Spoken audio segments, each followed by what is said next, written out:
Welcome back to this episode of Los Inexorables. Is that Do we have a channel name yet? No. On the unspecified channel name that is yet to be decided. Welcome back, everyone. If you haven't seen the rest of the episodes, I recommend you do, because there's some saucy shit that goes down between a lot of characters, specifically two. But to recap, we came out of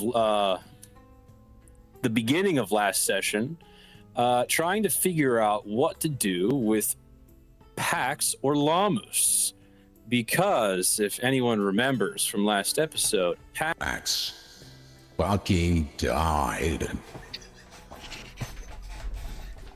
anyways, we're trying to figure out what to do about this situation and also investigate the surrounding area of Vicius's mansion, which is burning down to a crisp, with plenty of things that escaped that we get to deal with later. Either way, the party decided to head back to Team to meet up with our local senator boy that is friends with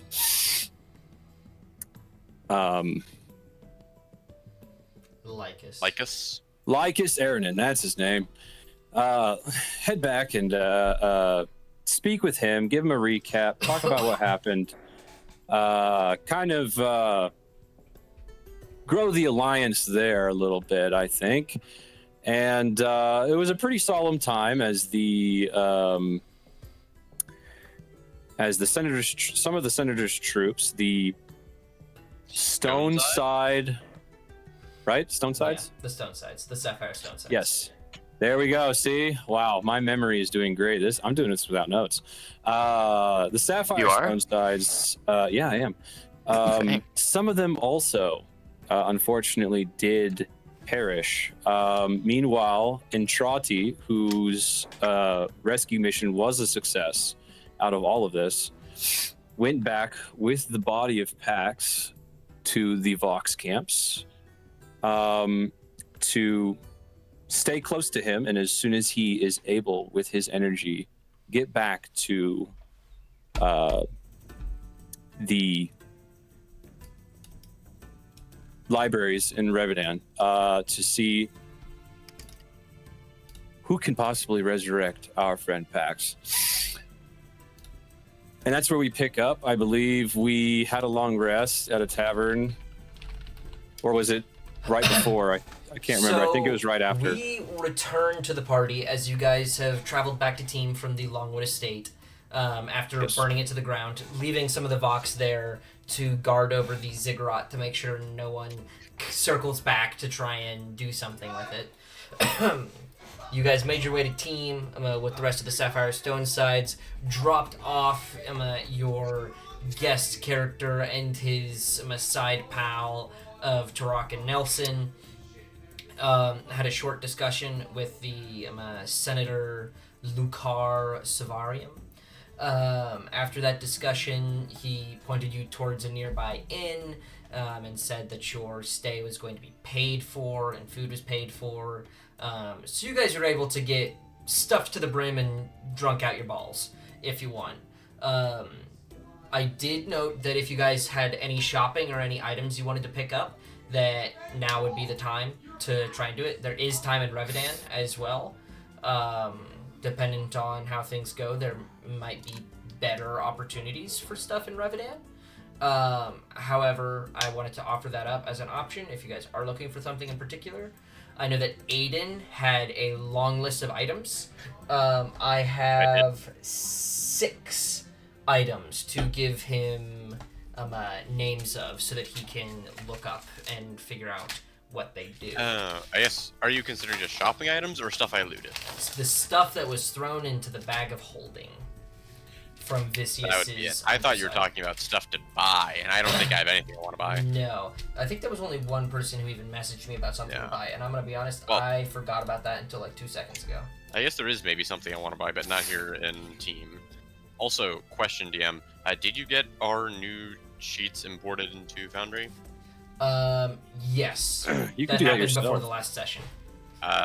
He It tried to. didn't work for me for whatever reason. I believe I did import everyone's sheets over. Yeah. I was just going to mention I changed one spell around because I decided I wanted alternative damage type that wasn't fire. I was gonna But, say Lennon and Leopold both are. Rikus Don't worry about me, is DM. not.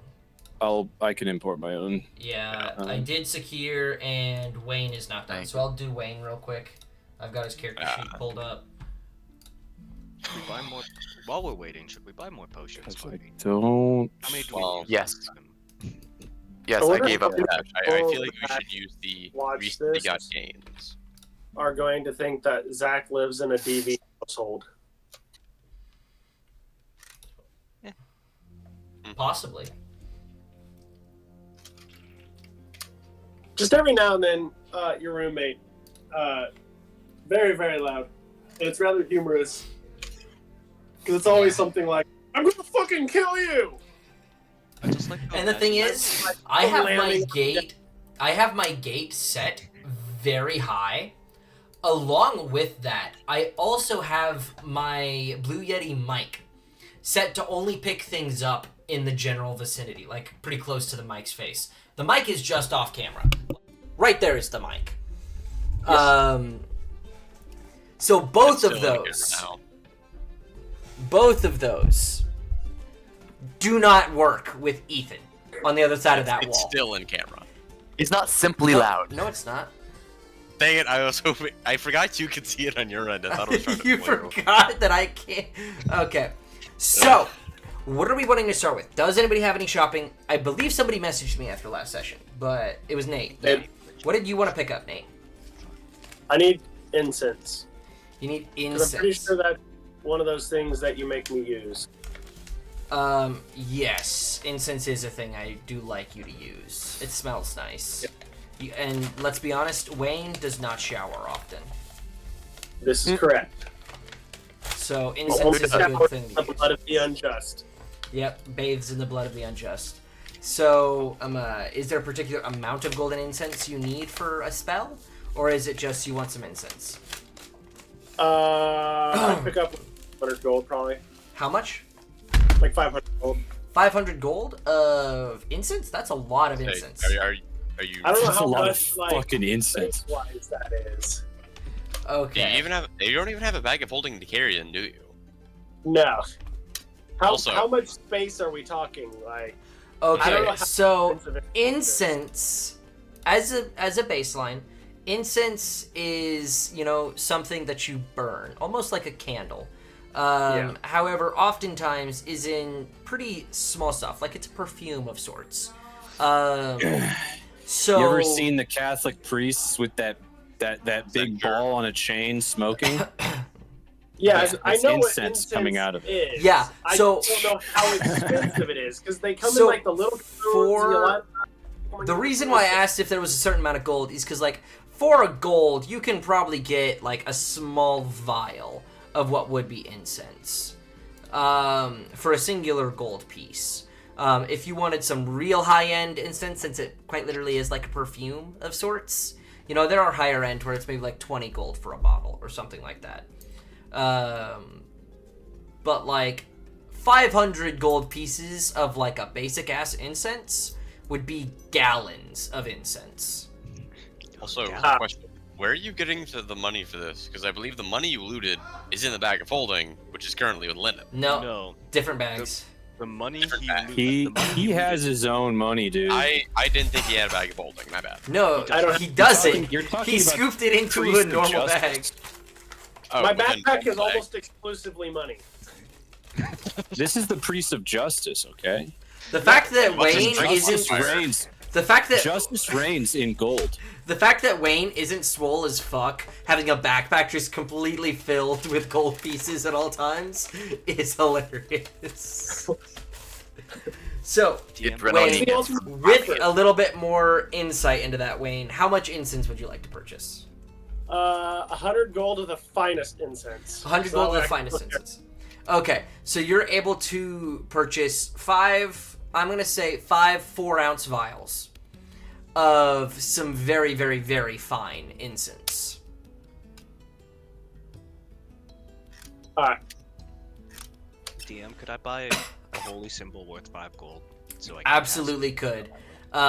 You also could steal a cock ring from Wayne, and that would work as that. However, you are able to purchase a 5 gold one from a nearby shop or church. Yes. Unfortunately, Lynn no longer has prestige, so he has to be careful what he touches now. That's crazy. All right. Any other major purchases before we get to identifications? I want to purchase salt and iron shavings. Salt and iron shavings. So you'll probably go to a basic supply shop of some form, and they sell salt in 1-gallon bags, and they're like 2 silver a piece. Salt's pretty common, and it's also very cheap. Let's be honest, things set in gold are generally a higher expense item. You guys carrying hundreds of golds in your pocket make you probably the richest person on the street, more than not. What about holy water? Holy water, salt, and iron dust. Holy water. Holy water is a little bit harder to get a hold of. I'd say you're able to get a hold of holy water in team specifically, 10 gold to a vial. 10 gold to a vial. I already have some that'll last me for a while. That seems kind of expensive, and we got someone I could probably buy it off cheaper as long as he doesn't know the going rate. Well, Team is also a city that, be surprised or not, is far less religious than that of Revedan. In general. So, even with its large dwarven population devoted to Gond, it is still not an exceptionally religious city. So the things like holy symbols and reliquaries and holy water don't float around quite as much. Got it. What's the 10 going silver rate? to a gold. So, okay. While we're here, what's the going rate for regular potions? Regular healing potions are a flat 50. Wait, how much did you say holy water was? 10 gold pieces to a vial. Oh, Do you need more gold linen? It takes 25 gold and silver to make it. Does it? I'm gonna be honest. I did not. I make up the rules in this world. I'm gonna be honest. I never knew that. Well, inflation crazy. Making it in industrial quantities, right? Let me look this up. They benefit from economy of scale. Okay, I've taken so any kind a of- character, a PC can create holy water by performing a special ritual. Takes an hour to perform and uses 25 gold pieces of powdered silver. Requires a caster to expend a first level spell slot. 10 gold makes sense in that case, I would say, because it's an hour of work by a specialized person as well as the monetary So 10 cost. gold above 25. So we're gonna say 35. Wait, that said silver, did not? It's No, gold. So it's 25 gold worth of silver dust. Ah, I get it. So we're gonna say it's 10 over. So 35. Yeah, but think about how they had to source that silver dust, though. Hey. It's the church, man. How else do you think they get their silver dust? That's how I made my holy slime. Tithing. Is I powderized a bunch of silver and mixed it in. Damn. Just That's where'd you get the disgusting. silver? That is disgusting. Where'd you? Linen, do you need some gold for I potions? guess everyone kinda just owe you. like blacked that part out because I did explain in quite vivid detail. We were worried Well, more that about guy you did black coming out. in the cup than we were you talking about smashing silver up. Okay, just a little bit. too. All right, just a little bit. I honestly didn't know that there was silver involved, but okay. Learn something new every day. DM, Thomas, Rikus. how much to resupply myself with some dynamite? Dynamite is not cheap. Especially hit me with a price. hit you with a price. 1 second. Let me do some number crunching. Also, don't you love how almost none of this was gotten to you before the session? Yes, none of You this said was gotten get to to me him. before the session. Get to him. Get to me Uh, before the session on what you want to purchase. So a stick of dynamite, just a standard old stick of dynamite, I'm gonna say runs about 75 gold pieces. Jesus Christ! And there's only a back from the few. dead. There's only a few in town that you're able to find who will sell it to what is effectively a civilian adventurer. I'm a veteran. Veteran or no, you're not Let's give it more. active. You know what? It's like, you know what? I know a guy. I know a guy. He could give it to me in bulk. Anyways, to answer your questions here, I'll just wait. Okay. Well, instead of that, I'm going to head over to a different part of the market, and I want to see how much a younger trained owl is. Oh, jeez, I thought you were gonna say something else. All of us were literally like, What's he gonna say? Why you say younger like that? I Why did want you say a younger like that? younger trained.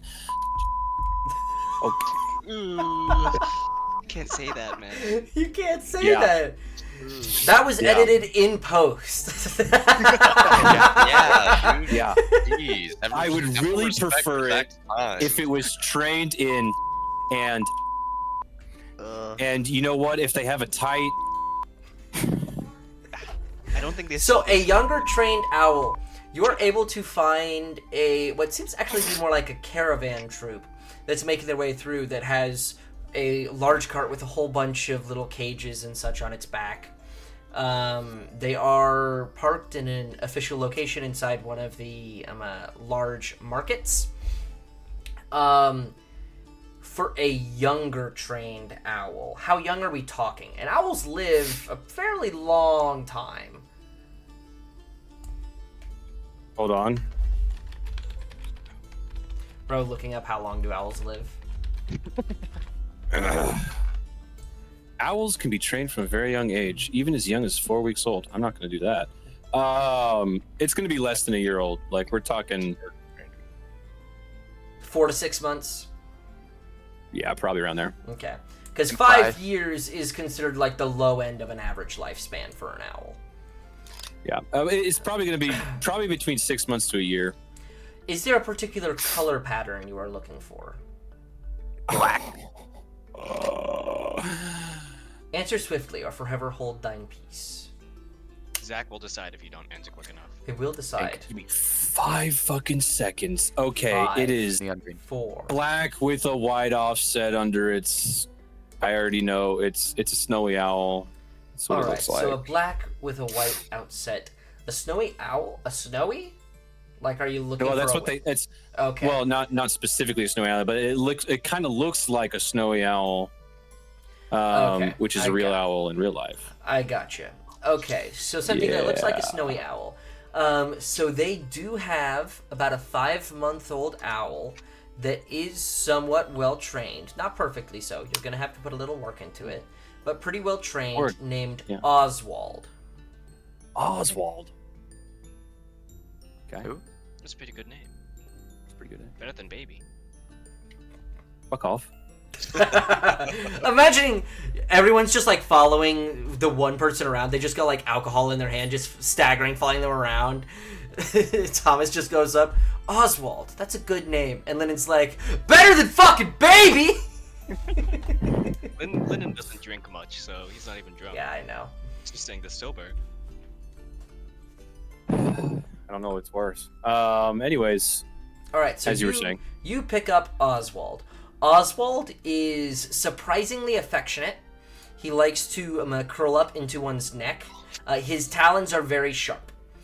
He was not declawed by any means, so they are we're going to say for 50 gold pieces. As it is well trained, you also do get a thick, stout, cured leather bracer to go with it. fuck yeah. As you know, with most birding stuff, you kind of need one if they have talons. So what I'm hearing is that if Oscar dies, we riot. Oswald. Oscar? Oswald. Oswald. Motherfucker. Oswald. I will kill him next combat. And we don't have Katie to protect him. He could die. How much extra for a carrier pouch? For a carrier pouch, we'll say an extra 5 gold. The extras are pretty cheap. The animal itself is expensive. Okay. Okay, so it has a carrier pouch. Along with that Sweet. and the carrier pouch, you also get a whistle, which is a very, very, very shrill whistle. That was actually my next question. Yes, a very, very shrill whistle, and it's barely perceivable to the ears of most humanoids. Some hear it a little bit more than others, since, you know, the anatomy of an orc and an elf are quite different. Fairly, not quite. Regardless, there is a whistle that comes along with that. Many of his commands are effectively through a Morse code on the whistle. However, that's fucking badass. He is taught in a language of your choice, which I will allow. Is there a particular language you have that you would prefer him to be trained in? Elvish. Elvish. All right, simple and sweet. Is there any other questions you have about Oswald? And I'll teach him the common sign of not common sign, the shadow sign. Shadow sign. As I have now coined it.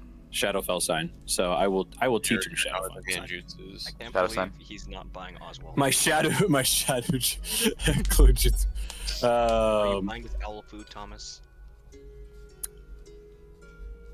I will say with a purchase you get a Owl week's pellets. worth of rations.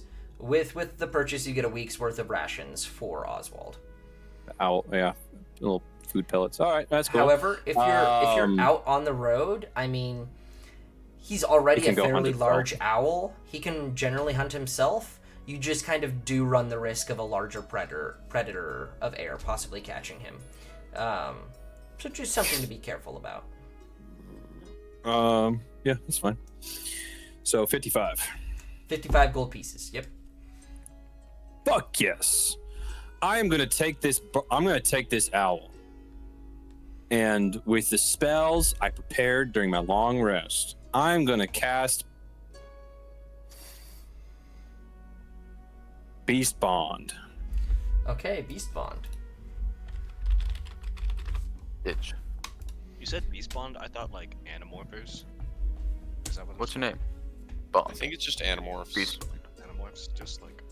I guess It just- does only last 10 minutes.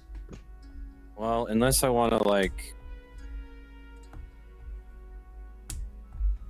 how long does Speak with Animals last? Also 10 minutes. Yes. Upcast. I mean, I guess I can. I mean, I guess the DM gets to have a little bit more fun if I say I cast with Speak with Animals. I'm just gonna.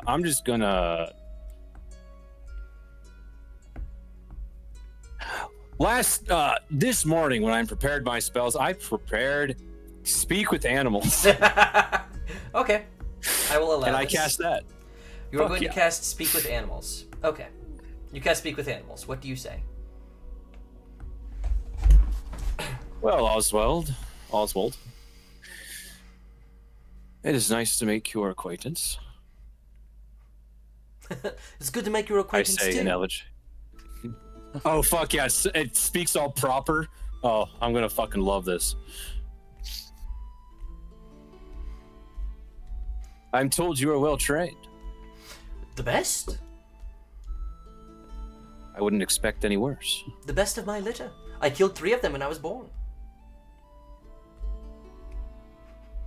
I've almost killed some of my litter, and I turn and look at Sakir. Do it more often. It is quite Sakir, what do you? exhilarating. I will say I've gotten quite close, much to his dismay. I do find it exhilarating, though. I agree. Would you like me to slay your litter mate? I do not know if he would prefer it. Unfortunately, he can be quite a stickler. And I mean, I'm sure if you get quite a good look at him, he has an aura about him that is quite beastly. As you're saying that, he stumbles into you after hearing his name pop up way behind him, and he says, Brother, you must be drinking a lot more than I have. I don't know last time you checked, but that's an owl. Did you buy like a scroll or something so you could talk to it? Cause I didn't know you knew how to do that. Well, brother. Oswald, please meet Sakir. And I did not believe I introduced myself either. My name is Rikus. Rikus Anadeus Shadehollow. I know your name. We're brothers. You don't need to tell me. Your Speaking brother to Oswald, my is friend. of a lower lineage, is he not? To many degrees. What I did would he say. squawk? That's all you're hearing. That's all everybody else is hearing. Wait, He says you're quite built in stature. That is That not what I I am. said. thank you. I Do not put Ruffles. words in my ears. I give like an eyebrow and a wink to the owl, kind of. Ah. I ruffled the owl. You And ruffled then my the brother. owl. And I walked off. As you're walking off, you hear like the talons kind of like rake against the back of your armor, just like softly, as if it was trying to poke and prod to see if it could scrape you. He ruffled me back. Anyway, I'm gonna get some iron dust for more of this. I put alcohol in it. It worked great. I don't know what to tell you. I'll be back. Oswald immediately says, "Would you like me to hunt him?" It may come to that one day. However, do steer clear of his tentacle arms. What is a tentacle? I have never seen one of these creatures before. You'll see it next time we are in combat. Although I will probably have you surveying in the sky, providing eyes for me. You will see quite a lot. And believe me, you're not very far off with your assumptions of it. I will do whatever necessary to bring power and honor to my parliament. Good. How do you do with horses? I have not hunted any of those. Well, not hunt, but more like have companionship with. You're on the same team. We're. I have ripped the feathers off of the mane of many a horse, but they have been unprotected. Good. I do not believe this would be a concern, as I am a retired service member myself, and my trusty steed was given to me as a gift for my retirement. Her name is Baby, and That is a terrible name. old.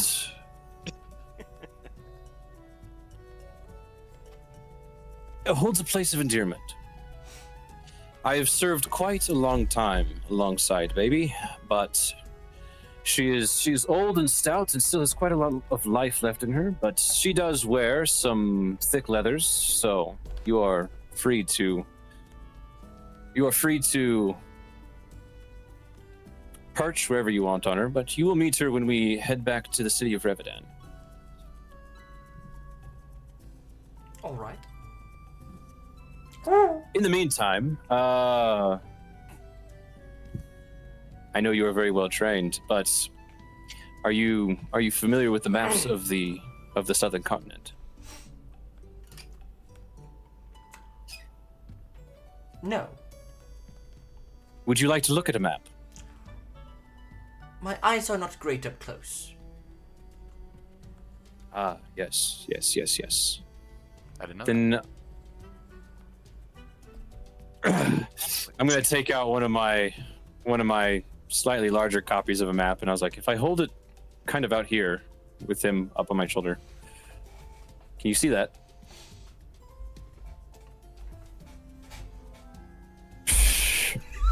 Scoots back, tilts glasses down. Um, Does he have Owl's glasses? No, he does not. Gotta buy this Cane and a Look, hat. an owl named No, it's not. Oswald absolutely sounds like the kind of grandpa who would do the. You gotta, Thomas. You now have to custom order. I'm gonna look at him. I'm gonna look up at him Order. and say, I know you understand my Elvish tongue, but can you read it? As he's looking down. No, I'm an owl. Well, the map will at least tell you the directions of places, and I can point to them and tell you their names. But first, I would need you to get you a pair of reading glasses.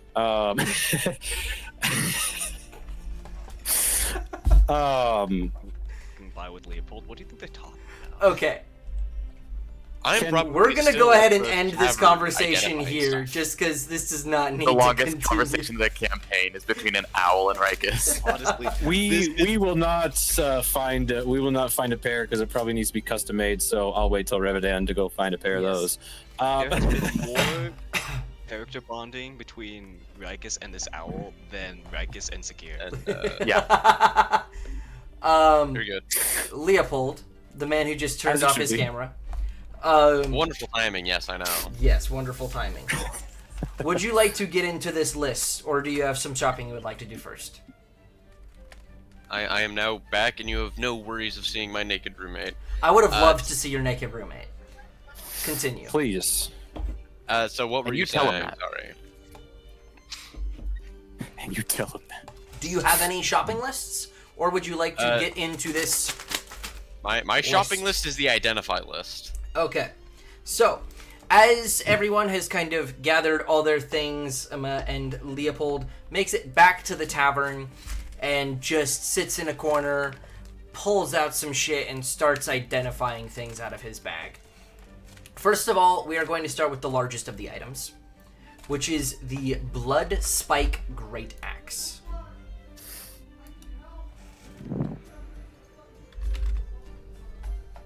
That's definitely a weighing weapon right there.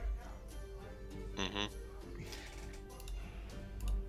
I think it'd be funny to see. Hey, also, Alright. speaking of which, Jade, you should probably turn your lights on because you are just entirely in shadow. Except Yeah, I'm for your slowly- computer screen. I'm slowly, succumbing to the darkness. Give me a second. Okay, so the Blood Spike Great Axe is a great axe, obviously. It is a +1 great axe.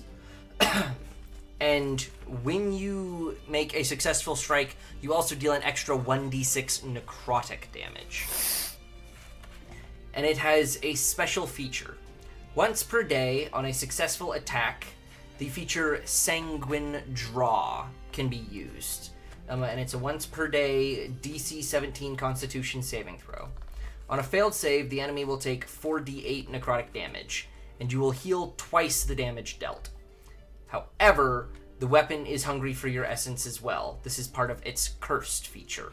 This is the only part of its cursed feature that you are able to ascertain. And because of its cursed feature, you will immediately take a level of exhaustion, and all healing done to you is half effective until you take a long rest when you use that feature of the Sanguine Draw. So in a Hail Mary attempt to get more hit points late in the combat, you could use that. Or if you're willing to risk the half effective healing, that is also an option. But it is a great axe, which, let's be honest, none of you are probably going to use. No. Question though, the 48 necrotic damage. So that's nothing on a success. On a success, it is half. Okay.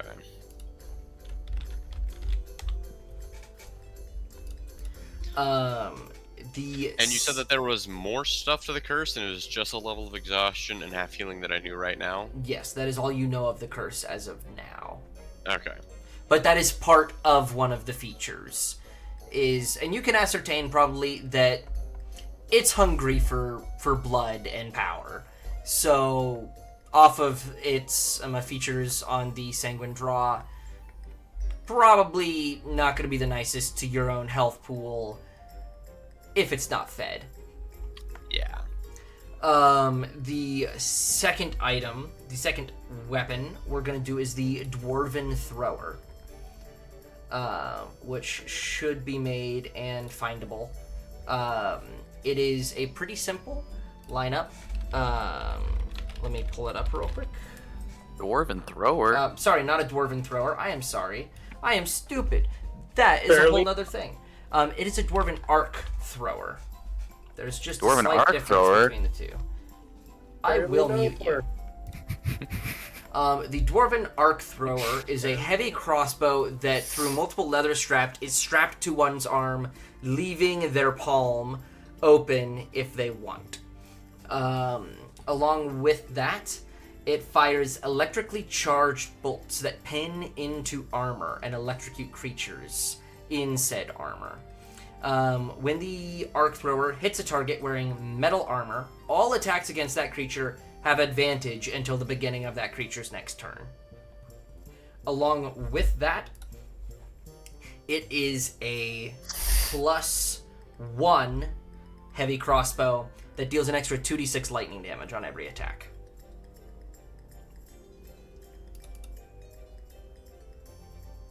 And it does not Bad. require attunement. Not bad at all. But just out of curiosity, it doesn't use like custom bolts or anything, does it? It does. That is the big negative about it. And Okay. you were only able to scavenge 7 off of the body of the guy you attacked and got this from. So you have 7 bullets of it, which I don't have a item, but you can make a arc thrower crossbow bolts. They will not be incredibly difficult to reverse engineer and figure out how they're made, though. Thirdly, we have another item, probably for you, or Rikus, called the Bloodsbane Flintlock. The Bloodsbane Flintlock is a +2 firearm that deals an extra 1d8 necrotic damage and an extra 1d8 fire damage on a hit. This weapon can only be reloaded using an action. You do not get free action reloads with this weapon. There is no way Even to with reload feats? faster, even with features. It is a flintlock. It is not a pistol. So, this weapon also has a misfire score of 5. That's high. I don't know if I can physically roll a 5. on the die. Isn't it? The Yeah. die is what Oh, matters. yeah. That is all that matters. Yeah. It has a feature called Boiling Blood. Once per day, when you hit an enemy, you can use this charge to force them to make a DC 17 Constitution saving throw. If they fail, their blood begins to boil, dealing an extra 4d8 fire damage on that hit. And they make consecutive saving throws for the next minute, or they take the exact same amount of damage every turn as their blood continues to boil.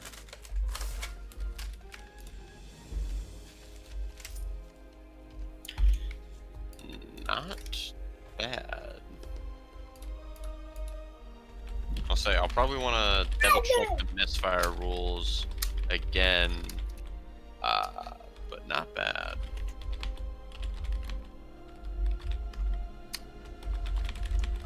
One second, let me finish noting this down.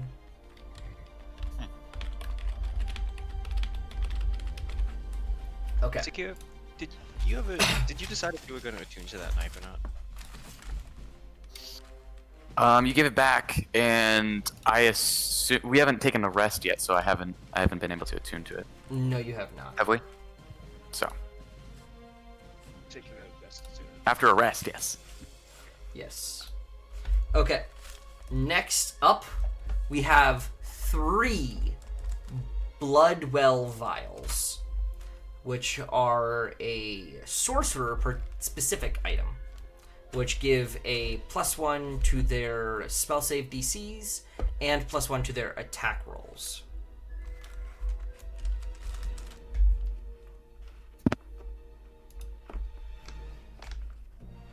We next have a Paraph of Wound Closure. That's good. That's a good one. If you're a fighter, especially. Which allows you to, when you use hit die, regain twice as much. Anyone can take that because Yeah. Anyone Do we have a can fighter take in the that. party? No, we do not. That's so sad. It's so I good for guess- fighters. Question, DM. I know the Bloodwell vials are concentration. Are any of the above other stuff concentration? Attunement, you mean? Attunement, yes. The Blood Spike Great Axe and this next item are the only attunement items. The Bloodsbane Flintlock is not an attunement-based item. Yeah, and then the Bloodwell vials. The Bloodwell are. vials are the Wound Closure. Specifically, look for the Inexorables one. It's not really changed all that much, but it does not take attunement. Nice. The last of the items. You had a question. Go. yeah, the wound closure thing. Does that count? Does the double healing count when Linen heals with medkit? Does it use their hit die? It I don't think does. Well, it calculates based off the hit die, but it. I would allow it. Since that is a feature of this party that you specifically do, to make it a slightly better item, I will allow it. Cool. Anyone can take it and get double healing from Linen. Woo! I will say I've been re-rolling. It doesn't make a huge difference, but I've been rolling my actual, like, short resting hit die for that. So That's fine. I'll stop doing that. Anyways, last item. One moment. You still making it? The last no, I am making another item. The last item, this is an attunement-based item, and it is specifically noted that it can only be attuned by a creature that speaks the Elven tongue, which is most of this party. Which is most of this party. Sorry, It Lynn. is a scythe. Its base weapon is a scimitar rather than a glaive, as most scythes are. So it does have a little bit less. However, this dark metal scythe bears a fiendish-esque grin along its pommel. You gain a +1 bonus to attack and damage rolls made. While you are holding the scythe, you have advantage on saving throws against spells and magical effects. When you hit a creature when you hit a creature with an attack using this scythe, you can spend up to 4 hit dice to deal extra necrotic damage. You add 1d4 damage for every hit die you expire. If the creature has cast a spell since the end of your last turn, rather than d4s, they become d8s.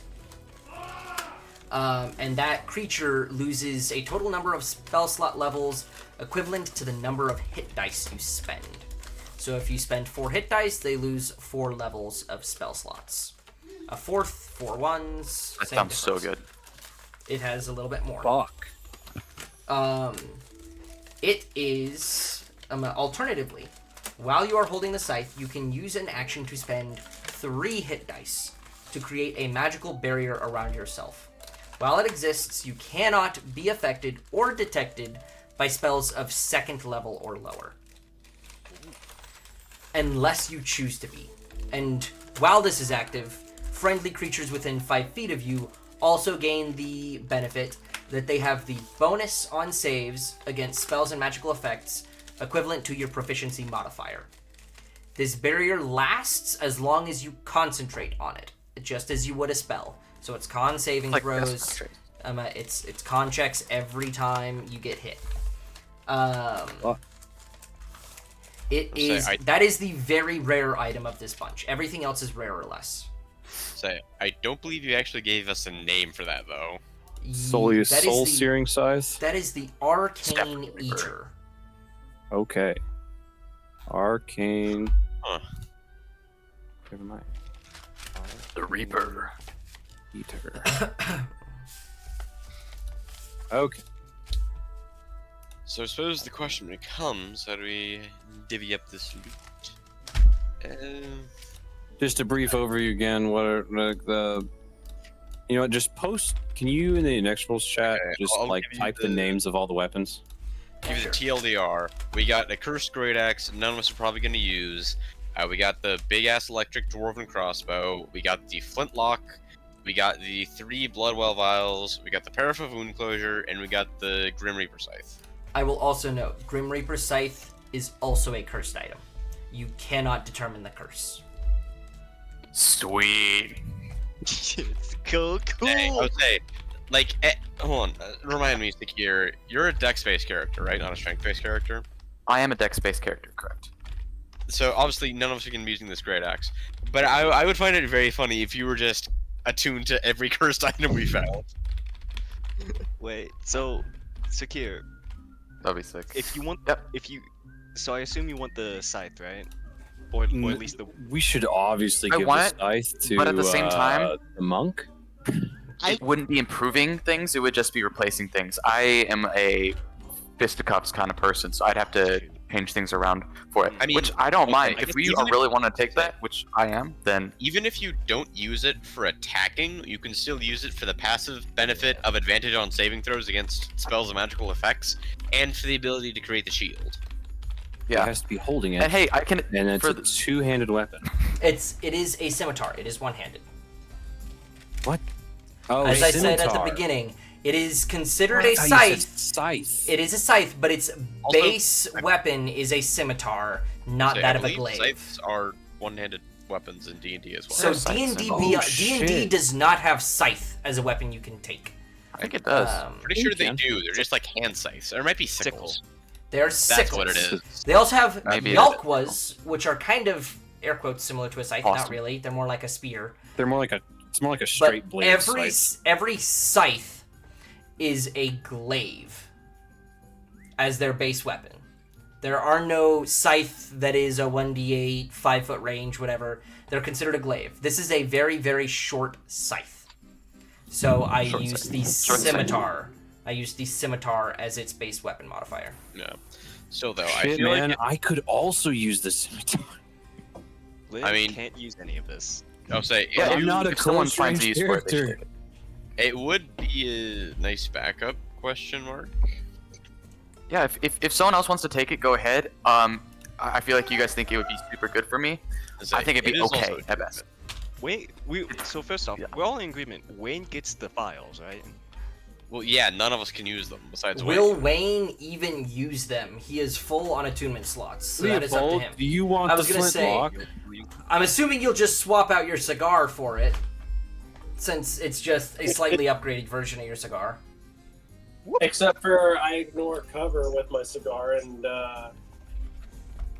so it's kind of a 1-to-1, just different bonuses. That is fair. So, it's up Because to I'm you. basically trading the cover for the +1 to save. So what would you lose? The cloak of protection? I mean, he has That's fire. also see, without that or the necklace, though, I'm already even with them. I'm squishy. I was gonna say, let's be honest. don't feel What's like the they do difference much. between a 12 and a 13 AC? In before enemy Hold on, kills Wayne hold on, with hold on. 13. The paraff of wound closure is not attunement. Zach's So version there specifically. is a specific Inexorables version that you should be able to find. Yeah, that's So- what I'm looking at. I was gonna say that one could maybe go to Linen because I feel like none of the other ones really work good for Linen. I mean, if I'm asking if Secure takes the scythe, I could take the dagger.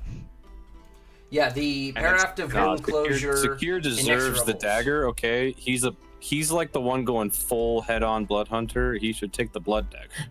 Okay, you can have the blood dagger then. It doesn't matter. I think Secure should have the paraff of wound closure because Linen has to heal him. No, reason why? It is not attunement, which means that you can just run up to us and put it on us while you're doing the healer's kit. So it'll work for anyone you're healing. I'm not gonna allow that. It has to be one Yeah. person who's wearing that. I mean, I think it would like be an action to transfer it over. So if you want to use 2 actions for double the healing, Well, it'd be an action to take off, an action to put on. Unless Because he's you have to never don wearing it off. it. If it's just in his pocket, My but it pocket. still takes 2. It just takes 2 actions to do 2 heals. yeah. So it's Either way. kind of a mute. So remind me how misfire works. Misfire means that the gun is unusable until the next long rest, correct? It means it's unusable until you fix it. And That's how I'm running it. How exactly are you running? Fix it. Well, the It's like way to tinkers. fix it is tinker with it. I will generally have some kind of check with it. That depends on how low you rolled. Will increase the DC. If it's a 1, it'll be as high as it can be. If it's a 5, it'll be as low as the DC can be. Along with that, the more tools and like workshops you have at your disposal, the better chances you'll have. You'll get bonuses. It's effectively just a tinkering check. And generally, I'll say like I'll do a mix just so you have a higher chance of doing things. So like a tinker's check, an intelligence check, and a dexterity check. Even though tinker's is kind of just a mix of the two, I kind of like having all 3 because it kind of shows you're not just using your talents but also your intelligence and your dexterousness in your fingies. So if I were to take the flintlock, which I'm not opposed to, would You can take both that and the arc thrower, honestly. Yeah, I was wondering about that. I think a ranger, a gunslinger slash, you get what I'm saying. Having Yeah. multiple ranged weapons at his disposal is definitely good. Plus, you're the one who can tinker with these things. You fucking. I mean, to be fair, I don't need a tinker at all with a dwarven arc thrower. But if we ever do fight anybody in heavy armor, it's gonna be real nice. So at the very least, Leopold gets the flintlock. Yeah. I think at this Yeah, rate, I don't need the flintlock. I'm just getting all of the fun toys. Somebody else can take the bear food closure. The what? Wayne, if you don't want the arcane vials, technically. Well, aren't there 3? There are 3 Bloodwell vials, yes. Yeah, Magic number. I'm definitely not going to use all 3 of them. I'll probably use one of Fucking them. take all 3 of them. Take all 3. Take all 3, Let's do it. attune to all 3. Just fuck everything else. All right, so Lennon gets the prepped of wound closure, obviously. Sorry, Lennon, it's going to be harder for you to die. It's gonna be easier for me to die, You're going to throw yourself at people. pretty much. Man, you know what would be really funny is if both the Anadeus brothers had cursed items. Listen, Lennon will take the blood axe. That's the only. You I have can't some even ideas. use the blood axe. They were a tier Oh. 1, right? Yes, a plus the 1. Arcane Eater and the Blood Spike and the Blood Vials are. So, hold on, I'm reading back over. Oh man, the thing that really got me on the Arcane Eater is where is it? When the barrier exists, you can't be affected or detected by spells to 2nd level or lower. The whole like detection thing, because I'm rolling into Gloomstalker Ranger, which is like a wannabe rogue class. Yes. Hmm. It's a Effective. shame. So, It's a shame so I was Lennon like, doesn't- when I heard the alternative things for the scythe, I was like, If you want your hands on the scythe, feel free. I'm not taking it. take the risk with the curse. Curse, you instantly fucking die. Hey I will man, say, as of I Leopold think- discovering these items, Secure is currently buying iron dust, so you guys do get first call on these things.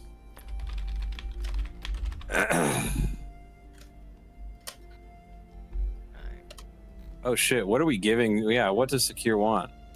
Secure, did you want the arcane eater? Yeah, the things that interest me the most are definitely the scythe and actually the battle axe, just to have. Yeah. You Here, should do we're it. giving you all of the cursed items. I'll try to. No, I think the scythe we works need the brothers to both have cursed items. I just think it'd be hilarious. well. Yeah, get the blood axe, right? Because With the scythe being a one-handed, actually no, it's scimitar. You can take the dual wielder feat and dual wield your cursed items. Ooh. I guess how that works with the great axe. What a waste of a feat. I'm just kidding. Anyways, getting the show on the road. One Blood Bloodwell What was the vial going to Wayne, other two also I probably. thought he was getting all three. Is he Yeah. getting Oh. three or- Wait, I also forgot. I keep thinking of you as just monk, but Lyndon's a back sorcerer. to sorcerer, so he should also get one. And then Give him all to Wayne. You want all three That Bloodwell that monk that decided to like touch tips with sorcerer. Fuck that. I don't listen, man. I'm locking into sorcerer until level 10, so I'm gonna be Why not go all monk? no. Why? because Linen just doesn't want to be an Linen- optimized build. and Linen does we Linen have to respect things, that. and I have goals for Linen. Holy shit! The blood spike great axe does have some pretty saucy shit. Linen's taking a Bloodwell vial then. All right. Okay. Just one. Okay. Just one. So only it has sounds one like or two I'm that's getting on. both the arc thrower and the flintlock, and I think my go-to move is just going to be turn one flintlock and then never use it again the entire fight. Yep. Accurate. Just hope you don't misfire and it blows up. Do in I your want face. ice cream, James? Maybe. Here, careful, don't trip. I really want to give like the periapt to Secure. Say I don't care I go if down he a lot. gets it. I don't need every item, and I am also going to go get a drink real quick. So here's I do go down a lot. Yeah, so here's the problem. Both you and I go down a lot, and the periapt literally says you stabilize when you are dying at the start of your turn. So I forgot about that stat. And I'm thinking of multi-classing into Barbarian in the future, given that I would have a half damage and then also have resistances to a ton of physical damage for a frontline. It would be nice. At this rate, am I going to be the only person who's doing like a full? Well, then full take the class? great axe. Wayne's full. The only reason I'm doing it is because Oh, we don't really have a strong I keep frontline. I'm the thinking strong Wayne frontline. dipped a level into sorcerer or a level into cleric. No, We just- he's a divine soul sork. I know, but being preacher just makes me think cleric. Also, again, in the interest of getting the show on the road, because I know Zach doesn't like it when we move slowly. This is a shopping session. I anticipated it, but I do have some stuff I would like us to get to. Yep. We should wrap it up. And here I thought you were wanting us to leave. Oh well, in that case, I'm gonna go find me some hookers and blow. All right, that's what he does. Alright. Secure, you just want Bruh. to for the periapt, or do you want it? If no one else is taking it, I'm taking it for sure. I would love that. Feel free. The what? The I will periapt, put the- down the the parapet wound closure. on my sheet. Yep. Should I I put still the don't know scythe why down? Lyndon didn't take it, but Because Linen is suicidal. Pretty much. Mainly, Linen my thought process is, I know you guys will get me up, so I'm gonna keep you guys alive as long as possible. Did you make it Before I go custom, down. Zach, or can I just add the normal one? The inexorables The- one. Yeah, you'd do have the to use inexorable the ones. custom The version. inexorable one. Because what is it called? whoever's wearing the periapt gets double medkit. It's the healing from periapt of wound closure. Parentheses inexorables.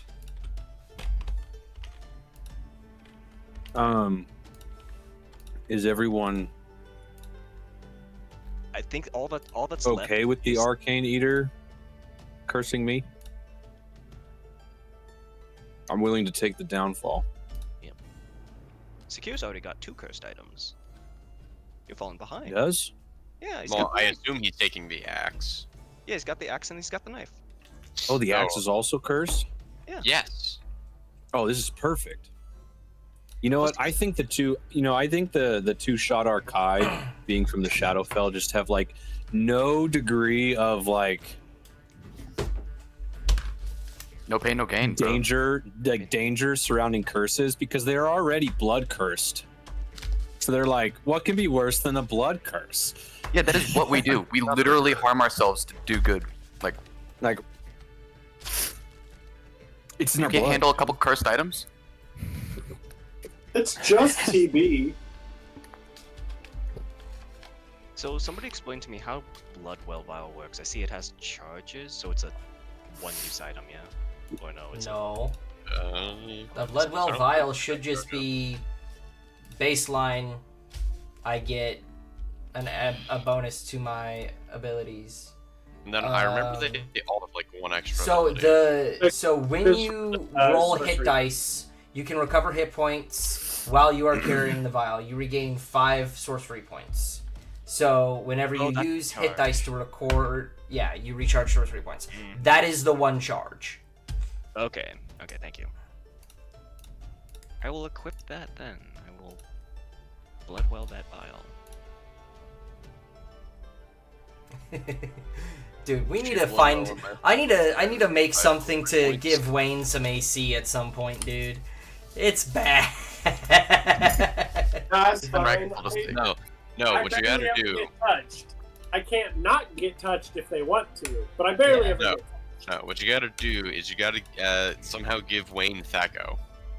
No, I'm not. I'm not adding more math to my already math game. Okay, that's not happening. Also, Jade.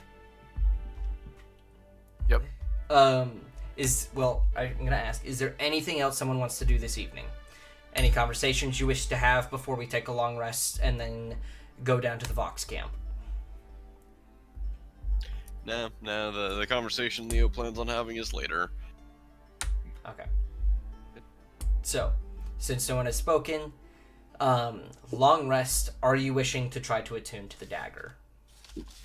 Heck yeah. Unless, did we do a little traderoo with that? Did I miss anything? Right? Okay, yeah, I attune. I'm fine. Okay. So it is called the Dagger of Undeath's Vengeance.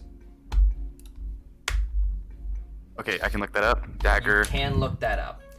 A particular Undeath. note to this weapon, you are able to attune to it. You must speak the celestial tongue to attune to this weapon, Which I can do. which you can do. As you How long does attune it take to to attune? it takes a rest, either short or long. So he has taken a long rest and he is attuned to the item. The Dagger of Undeath's Vengeance is a pretty cool little dagger. It is, as a baseline, a +3 weapon. However, that is where kind of ends until you look deeper into it. It is a small, almost scalpel-sized dagger, as we've discussed before, ornate almost as like a bloodletting dagger. It is very sharp and will drink the blood of pretty much anything it strikes. It deals extra damage to fiends and undead, and it seems to have a very special hate from them, almost glowing red with hate as it attacks them. It also will deal extra damage to anything someone attuned to it dislikes or hates. So if Sakir has a special, and I mean special, vitriolic, passionate hate or disliking of a creature, not just, oh, that's a bad guy, I get extra damage, but a unique dislike. If you were attacking unique Varys dislike. with this, yeah, a unique dislike. So it's not. For the poor. So Sakir's overall just dislike of goblins because he's been fighting them most of his It life. cannot be blanket. It has to be personal. Got it. But this extra damage will apply, and it is 2d12 necrotic damage on every strike. So say if the goblins, like, rape his sister. You did not bleep that He in the looked at slightest. He looked at that through the floorboards and was watching that happen. Yeah, He'd have a absolutely. vitriolic hate. He would have towards a hate for all them. goblins. Not And all dedicate his goblins. entire Those life to goblins. hunting goblins. Those goblins. Look, Or Goblin possibly Slayer was we a few could, seasons perhaps we could stretch it to that clan of goblins, but no farther. Oh. Now, it also has charges, of which you can cast a few spells through. And these can be cast upon any creature. A very important note is any creature that is resistant or immune to necrotic damage is not when it comes to this dagger's necrotic damage. It bypasses any resistance or immunities to necrotic damage. You can... Does immunity go to resistance, or it just No, flat it just out? full passes. That's awesome. It can cast these spells Inflict Wounds for 1 charge, Wither and Bloom for 2 charges, or Vampiric Touch for 5, as it upcasts Vampiric Touch to 5th level when you cast it. Yep. It has 11 charges.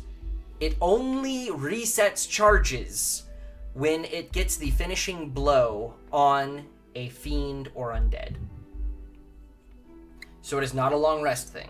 So these spells, you could use all the charges and not get them back for a very long time. Mm-hmm. On the regards of its curse, you will not know what its curse is until it comes up. Cool. Can you tell me one more time how to reset the charges so I can write it down? forget. I don't know if it'll show. I've written it into the notes of the item, but D&D Beyond is weird when it comes to making items. So only when you yourself land the final blow and kill with this dagger either an undead or fiend does it recharge its charges. Okay. Now stick it in the holy poison. Now stick it in the holy poison. Which, now that it's attuned, maybe it won't like the holy poison. Who knows? It wasn't personal before. Now it is. Okay.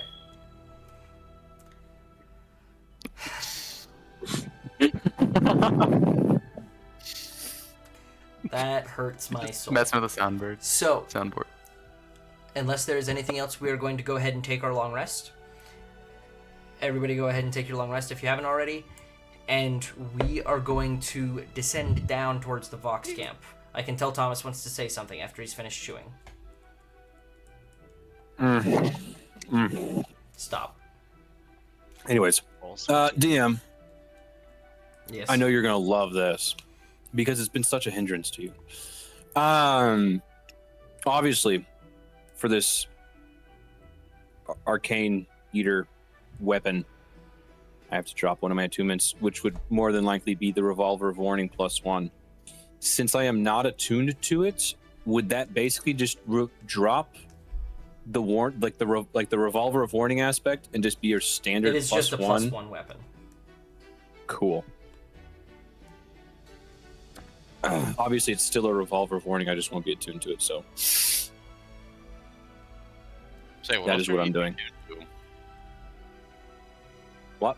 What all are you attuned to?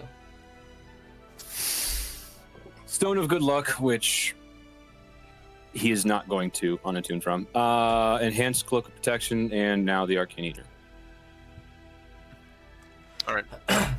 So, with that, you guys wake up early in the morning, drag Linen out of his bed, leave him wrapped in cloths and linens, and throw a pillow in the back of the cart as you guys drag his ass down to the Vox camp. Sorry, you said wrapped in linens. Like I was just like I couldn't. Yes. Like, yes. not. Look, I'm gonna be honest. I was doing my damnedest in your conversation with Oswald to not make sex jokes, because you set me up for so many, And I was like, no, Oh, I this is know. an owl. This isn't a no, this is an owl. Give But Oswald this like, a owl few more breeds. Didn't you specifically go for a young owl? Why are you asking if it breeds? You went for an underaged owl, boo.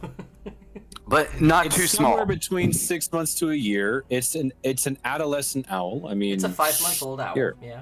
It's a horny I teenager owl. said It's a horned, 6 months to a horny. year. No, it's a horned owl. He said so himself. It's a horned owl. do Yep. It's a horned owls the owl. Okay, start so we are going very young. We are going to Hey, make Drake. our way down. No, we are gonna. Jack is in this chat. Is Jack still in this chat? He is. I think Fine. it's- I think it was Young. muted. Do owls start mating? I'll be honest, Oswald just sounds like Stewie Griffin. That's crazy. All right, so we are going I to didn't make feel our like way my cat down to the Vox camp. You guys got meat and mead and a night stay paid for by the city of Team, and have now left, making your way down to Vox Camp 3. Yes, Nate. Don't hate Wayne, hate me. I've got a tiara and a necklace that he was supposed to identify that I totally didn't have him identified because Nate, the player, forgot about them, but Wayne definitely wouldn't have. I now, remember those. I just didn't think they were magic. Did I specifically note to them having an arcane presence? You said the magical necklace and a magical tiara that were both unidentified, and then the hand mirrors were mundane. The hand mirrors were mundane. They are gem encrusted, so they are expensive. And then I also have a mundane gold necklace and a mundane party mask. Okay. So, I forgot to make those as well. So, I'm going to try and make those either during some kind of RP scene between you guys later, or in between our next session, but they're not currently important, and they are not powerful. They are both, like, common to uncommon magic items. So they're not going to be Cool. anything crazy, they're just going to be minor effects. more. So apes. something that I won't have to attune to. Something you will not have to attune to. That is correct. Game! Game! It's a secret. All right, weapon but he's tool talking that about will- wearing tiaras. You know, Dude, Wayne in a tiara would go crazy. Anyway, so you guys make your I way can still dig down it. Wear it under the duster. into the Vox camp. As you guys are going through and entering into the Vox camp, the energy is quite high, seemingly. And there seems to have been a party inside one of the commissaries the previous evening, as you guys are like passing through the city, trying to make your way up to the center where Finch's large like command tent is. You guys see dozens upon dozens of like armored folk and members of the Kravis Guild and random commoners just in this giant commissary, all just passed out still. By the way, you guys get there early afternoon, so this party was raging into the night. It is 421. 421, sure. And last night would have been 420. Yeah, so we're gonna say you guys woke up just before dawn and were able to get there early afternoon, 1 or 2 o'clock, as it was about an 8-hour travel down. So we're gonna say it's almost 2 o'clock at this point. So as you guys go down in, you find your way to Finch's tent. This sector of the refugee camp, not quite as party heavy, but there is still like music playing off in the distance. As you guys kind of step in, Drakus, the member of the Pallid Guard, is standing at attention by the door, as he always is, and kind of nods to you guys and pulls open one of the sides of the tent. Inside, on a table, you guys see the shrunken and shriveled body of Pax. Along with standing around it, being Finch, Craven, Katarina, and Entrati. And they all seem to be quietly murmuring and discussing. One thing I do wish to note, very importantly, when I say the shrunken and shriveled body, I do not mean he's still 14 feet tall, but just thin and muscle degraded. This looks like the age of what you would expect his actual age to look like, being 14 to 16,000 years old. His spine, even in death, has like crunched in on itself, shrinking. His muscles have worn and are dilapidated. Almost like a necrotic sense has eaten away at his physicality. And you would say he is no taller than Sakir at this point. In total length of his body, maybe 6 or so feet tall. As his dead body still lies on this table.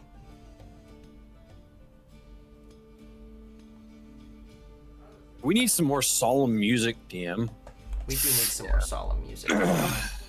Is Lyndon still wrapped Axe up is in dead. all these blankets? Pax It's is like Sure, I can always play my. Copyright. Anyways, I have to it's find okay. It wasn't longer than 6 seconds. actually solemn music. Who forgot to unwrap Okay, what if we Lyndon from did the blanket? like Wait, something around? why something around is my bot not allowing me to play sad music anymore? Womp. Okay, well, what if I took over with something like the vibe of?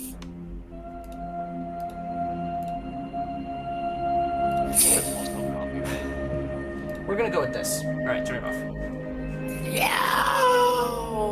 Anyways. Is it? Wait, I need to get the Frodo no on here. Is the music playing? Negative. Wait. Negative. Why are you not playing? What you need, Technical difficulties. Technical Thomas, what you need difficulties. is the motivational lizard. The what? Thomas knows what I mean. What? You need motivational lizard. Oh. Yeah. Yo, this song's not far off from what I just played. All I right. dig it. I dig it. We'll see how it goes. This is not what I wanted to play, but it seems to be doing well. So as you guys kind of step into this, there is not an active conversation occurring at the table as you guys enter in. As you do, Craven and Katarina kind of both nod to you guys as you enter.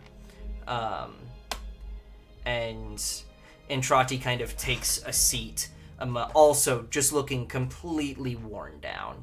Entrati was never really a physically intimidating person in the first place. In fact, until you guys saw him recently, most of you guys saw him for just like a minute. He was not even at the dinner where all of you guys were. So I don't even know if any of you really saw him outside of Wayne before this meeting. You did, Rikus, but outside of you guys, you two. What, didn't he come into the area where we all were? He might have, but it was literally for a minute before he left. He left very quickly on the night you all met. If he did. I would have to go back and check. DM, Yes? in comparison with like Entrati's state and the frailness, it is much akin to how I found Edmund at the beginning of the It campaign is after our first mission. significantly worse. Edmund was drained of But it's blood and familiar. Yes, it is somewhat familiar. The big thing about Entrati is the fact that since he relies so heavily on magic, not only to keep himself, but also to, exist effectively, he relies on the weave in many regards. Many of the circular holes that were in his side were actively draining him of any connection he had with the weave. So he is exceptionally weakened right now.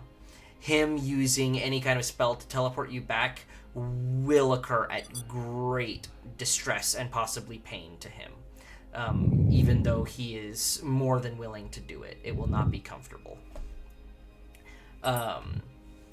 As you guys enter in, Finch kind of motions for you guys to come to the table, and he says, "I am most sorry for what has happened to your friend. this happened rapidly as festivities occurred and people took their rest. We didn't see it begin to decay. We had guards outside the room, but I have never seen this before. And let him do a quick, I guess, medicine check. Sure, See if- go ahead and try. See how natural, well, unnatural this is. Mid-age. What? What the? Wacky.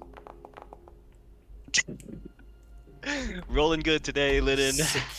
Yeah, he got a nat 1. So, Lennon, I'm gonna say, even though you're not the most in tuned with your emotions out of anyone, none of you are, but there is a certain level of having a hard time looking at the body. Even with your medicinal practices of looking at horrible wounds, there is a difference of when it's someone that you knew. Can a body like that even be revived? Stolius from the chair is going to say, I am uncertain. We are still going to try, obviously. However, the only thing I could think to try on my end would be to wish, which, with how I am now, would kill me. And I am not certain even that would succeed. We must get him back to Lycus. Perhaps he has a powerful friend in one of the churches who may be able to take a look at this. But I have done my preliminary research, at least from the knowledge in my own mind. The only thing I could think to cause this is, ever since Pax left Carceri, it was almost like Carceri itself was a stasis chamber. The things inside of it never aged, and therefore never were affected by what occurred during the schism. Pax was a solar, the right hand of a god. My people killed that god, erased it from existence, and shunted him into Carceri. He was actively getting weaker and weaker, but becoming more and more a lesser angelic state. He was having less and less control over some of his physicality. Pax generally tried to shrink himself, but with his weakened state he was unable to do so, hence why he was growing larger and larger. His innate state is a near 20-foot tall being of a solar. He kept a lower visage as to not intimidate people, and for ease of getting around. With his weakened soul already, as it seemed his body was catching up to the fact that his god who gave him his power was no longer alive, it seems whatever ritual, whatever sacrifice was made with his blood and with his soul has taken much of what was left. Even if we are able to revive him, he kind of points down at the body. He will be an old and decrepit thing. If there's even a fragment of his soul to be revived at this point. That is at least my guess. Rikus, who's been keeping a very stoic face, as you know, he's seen the death of many allies and those close to him throughout the war and after and such. He's going to squint some and do a non-verbal telepathic Rocky to Lycus Aranin and say, "Sir, I don't care what it costs or what it takes, but we need immediate exfil.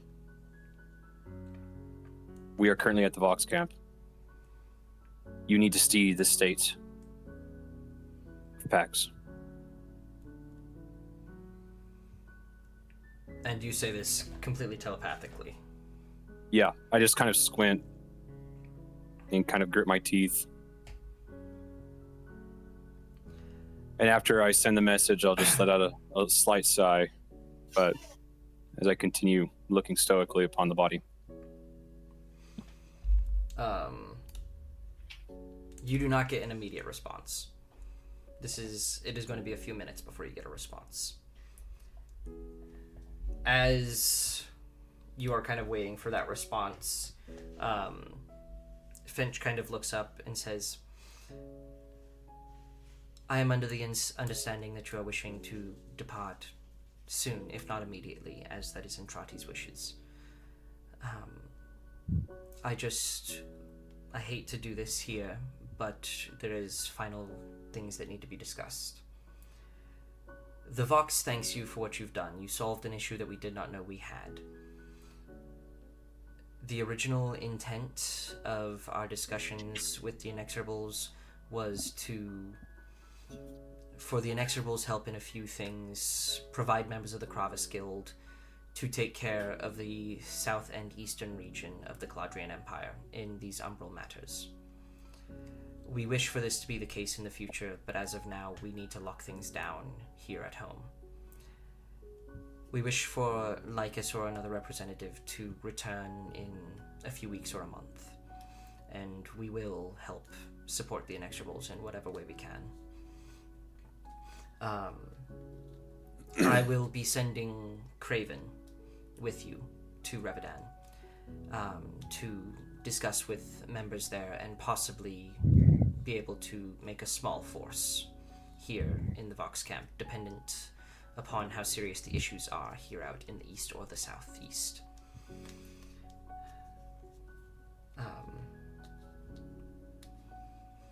I am sorry that Pax had to die for this to happen, but many lives were saved, both in current times and for the future of what Vicious could have done to the Vox and to Team.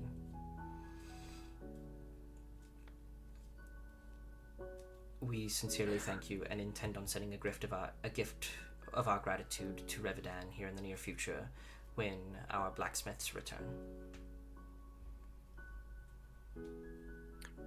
Where has his soul gone?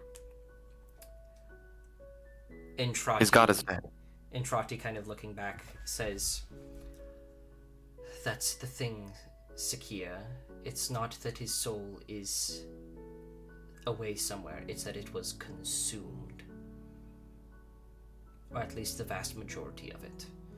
Any last chunks that survived likely did not have enough to get anywhere. I don't know how soul magic works. I am not one of the divine. But Could you... It wouldn't be helpful to speak with him, even if we could.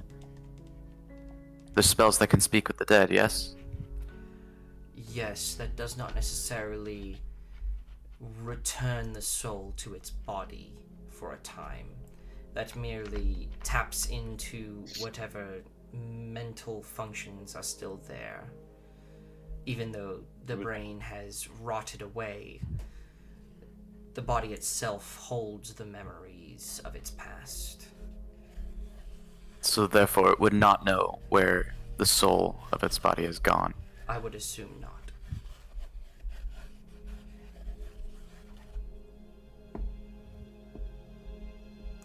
Brother, you are from the same plane I am. You know well as anyone that speaking with the dead, you only speak to them in a state in which they were last in. I do not wish to hear Pax in his suffering.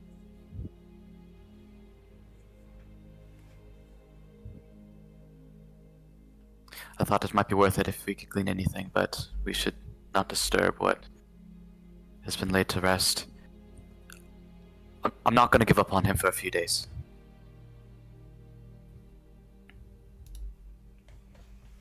Neither are any of us.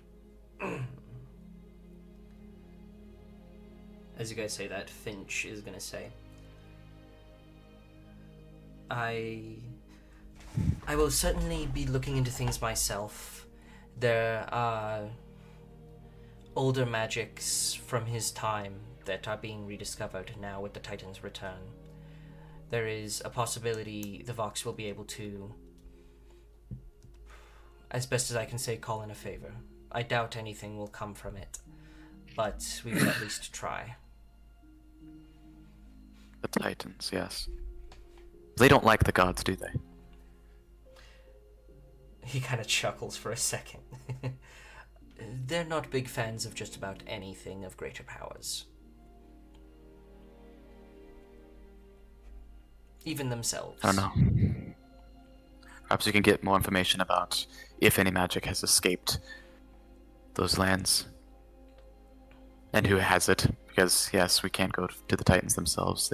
I don't think they would agree to anything that we have to offer. Now for a solar. The Titans prefer a hands-off role. At least that is what they tell us, and then they do things like creating a new island for their ancient pets. It is a frustrating hypocrisy. Every higher being. Yes, even themselves. In the meantime, something that I say my team, but those of my team can offer you. One of our first missions with the crew you have standing here today rescued a survivor of one of my previous teams. I served with him for many years in the Githyanki War. He is very acute in his abilities to hunt and gather information, and he has a keen sense for umbral patterns. He's much more intelligent than I. He is still recovering, as he was in quite a famine state. But here in the coming weeks, I will send him down to you. You'll be more than happy to help you as a representative of the Inexorables. We would be more than happy to receive him if that is an option. Hopefully he would be able to help train many of your men in being able to detect and verify umbral locations, as well as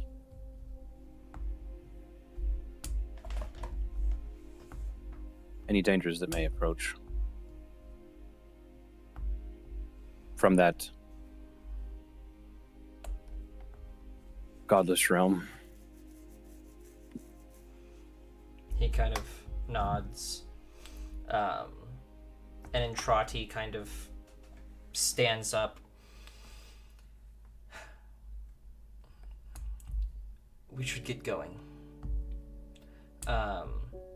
As he's saying that, and silence kind of fills the room, Rikus, you get a response from Lycus. And you hear, my apologies, Rikus. I myself am unable to attend this right now. I am too weak. When will you be able to return if it is just yourselves? Perhaps I can get Evethar to get down there.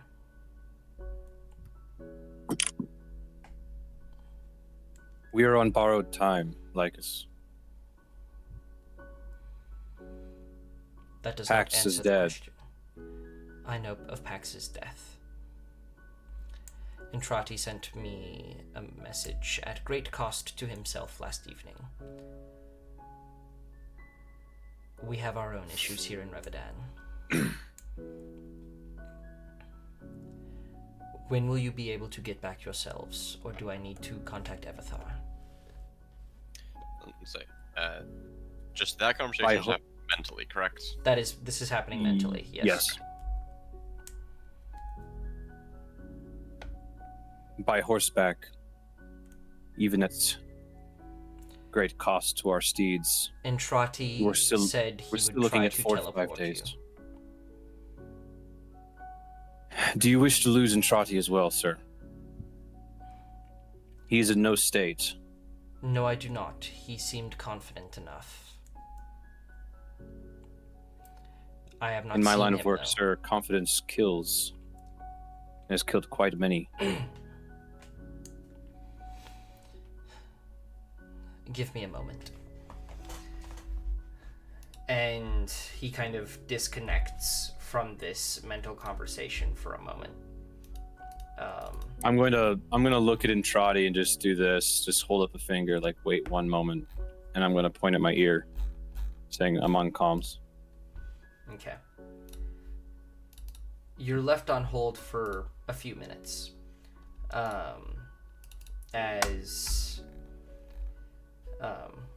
I am trying to look up in my notes something real quick.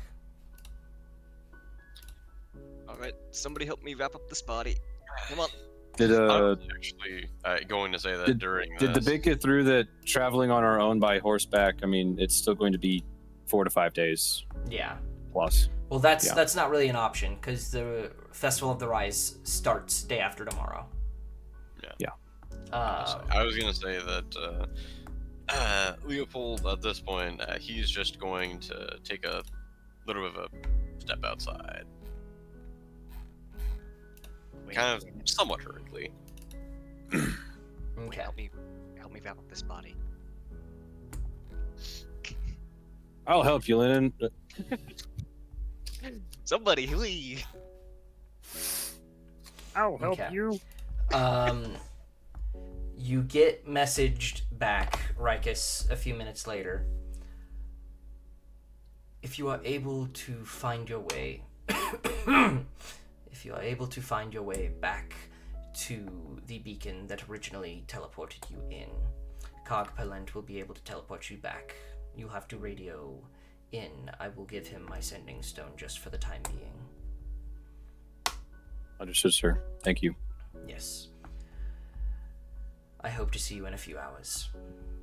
Again, my apologies for not being able to come there myself. And he kind of disconnects the line again.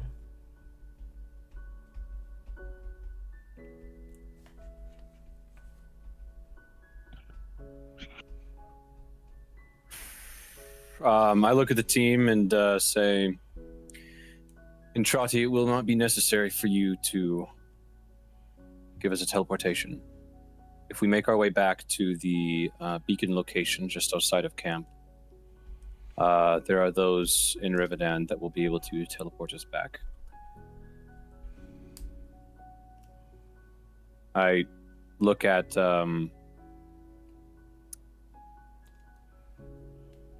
what's his name?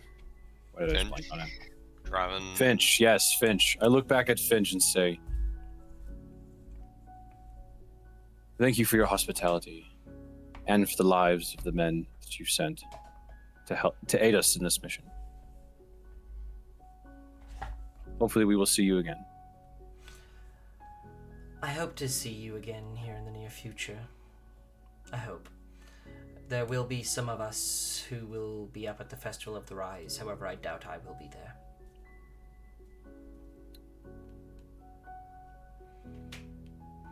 Give my best wishes to us. We will. And any rounds you would have purchased for me and my crew, go ahead and purchase it. Go ahead and pay it forward to Edmund, is his name. Edmund.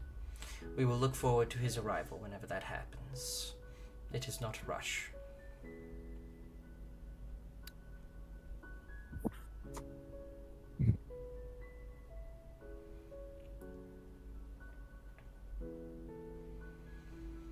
And Trotty kind of standing. You see he actually... You've never seen him with a staff before. But as he rises, he kind of takes one that was sitting beside the table and uses it to help him walk. He doesn't seem to need it very much, but it does seem to help a little bit. As he says, Finch, if you would have Randall saddle up that extra horse, we will make sure to return it to you. He can follow us up to the beacon and take the horse back. And they all kind of nod. As all of the horses that you guys are using were either gifts from the Vox or from Team or somewhere, along with the cart as well. So you guys are able to spend about an hour and a half to 2 hours, which is how long it took you to get to the camp from the beacon. Get back up onto that ridge line. As you guys are going out there, the weather is solemn. There are gray skies, mostly cloudy, open patches now and again where the sun shines through into parts of the camp and the plain cliff sides as you guys are making your way out there. A soft rain begins as you guys are climbing up the last of the hills to get to this cliffside oversight of the camps. You guys get up there and are able to find the beacon fairly easily. And Trotty kind of points you guys to it as he used it multiple times going back and forth. And who all is, at this point, I would say, carrying the body of Pax, as the cart would be unable to get up here? I'd volunteer. We all are. He's on a stretch. And Okay. this is one thing I was going to do when you guys had left the tent, but then you kind of started on that narration. I was going to say that upon all of you exiting, Leo would just sort of, rub his eyes, definitely not trying to hide anything, and just ask if we were finally ready to leave. In a voice that is definitely not at all cracking, that I also definitely can't act out, because I'm not a good actor. Well, if you're crying because you're going to miss the Vox, I doubt this is the last time we'll be interacting with them. Yes, that's it. So many wonderful conversations I wanted to have with Craven, that Editark fellow. Well, Craven is coming with you guys. True.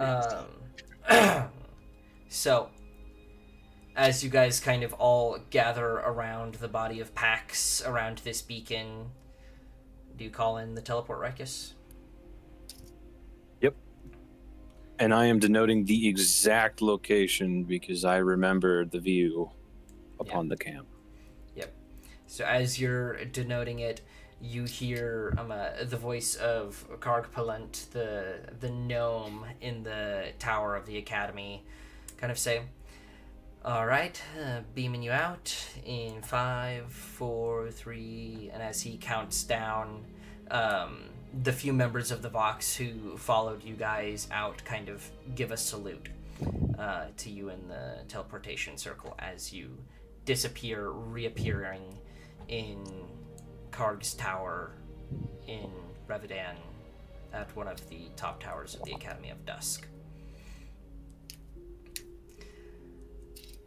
It is you 5 plus Entrati and Craven. Entrati And my bird. And your bird. And your bird. Entrati immediately begins moving towards the doorway.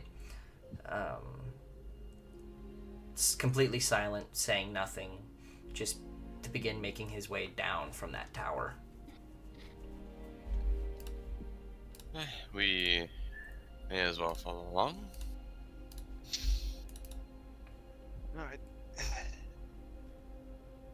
Picking up the body. Yes, but where are we going to put that? And during this entire thing, Leo, he hasn't actually been carrying the body, or at least maybe he's just been at the front of the stretcher. He's been trying to not look at it, be as far away from it as he can. It's wrapped up and covered right now. It is wrapped. Generally Even- speaking, nice, cool, dry place.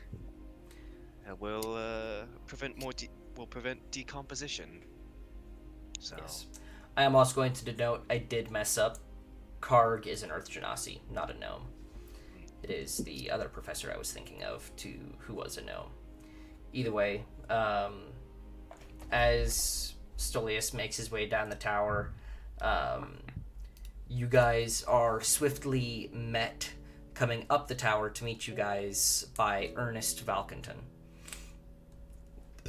who is bounding up the stairs. I'm breathing heavy as he's taking 2 or 3 stairs at a time. Seemingly was trying to beat you guys there.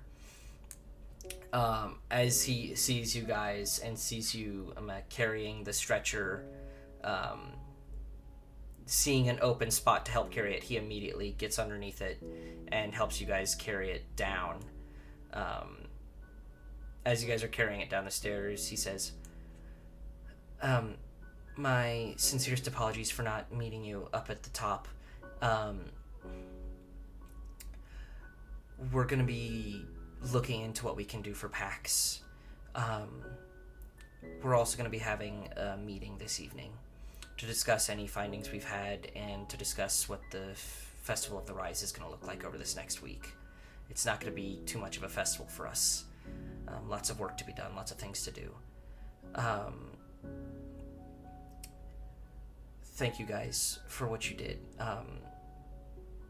Once we get Pax down into the basement, we're going to be taking him, and he kind of denotes to Lennon one of the rooms where Lennon has done healing. That's kind of going to just be completely cleared out and used almost as like a holding place / morgue for the time being. That's a good one. That's a good room. It's a great room. My favorite room. One of the best rooms for healing. Yeah. Where- So, as Ernest and Lennon kind of take you guys down into the basement, setting him down on a soft table, Ernest is kind of going to look up. At this point, it's mid to late afternoon in the day. We're gonna say It was 2 before. It was 2 or so before, and then you guys had a conversation, and then you guys had a 2 or so hour trip out. So it's in between 4 and 5 at this point. Cool. And I'll say the meeting in the evening. What time would that be? Considering our current time, I would guess probably 4 hours from now. Return at 9 or so. He's going to draw from his back, seemingly from like a bag of holding of sorts. He is going to draw a bag of coins for each of you guys, and there is 500 gold pieces in each of these bags. He is going to say, this is for your payment of the trip up into the Khatanate Empire, along with some of what you did in the Vox camps. There is some back pay that is needed.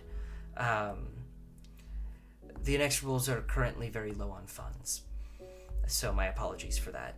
If you are in need of anything, healing potions or anything, we can try and get you some stuff here in the tower.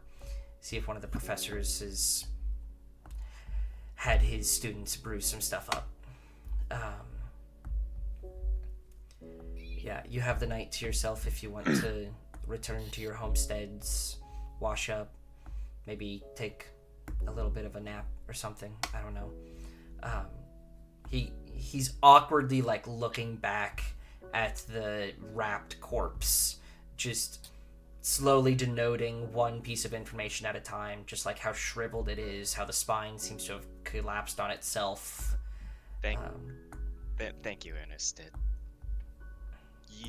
You trust me. You don't want to see it in this state. I think it's best if we all exit the room now to finish up any remaining chores or errands we need to do before this meeting. Of course. I think you're right. I'll I'll have a few of the guards of the academy stay at the door just to make sure no one comes in or disturbs the body in any way.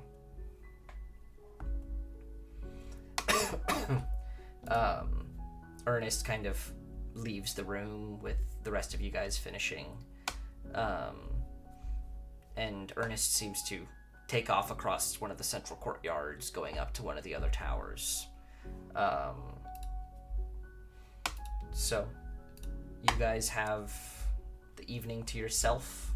You guys have homes here in the city where you can go and take some time. What would you guys like to do for this evening before your meeting?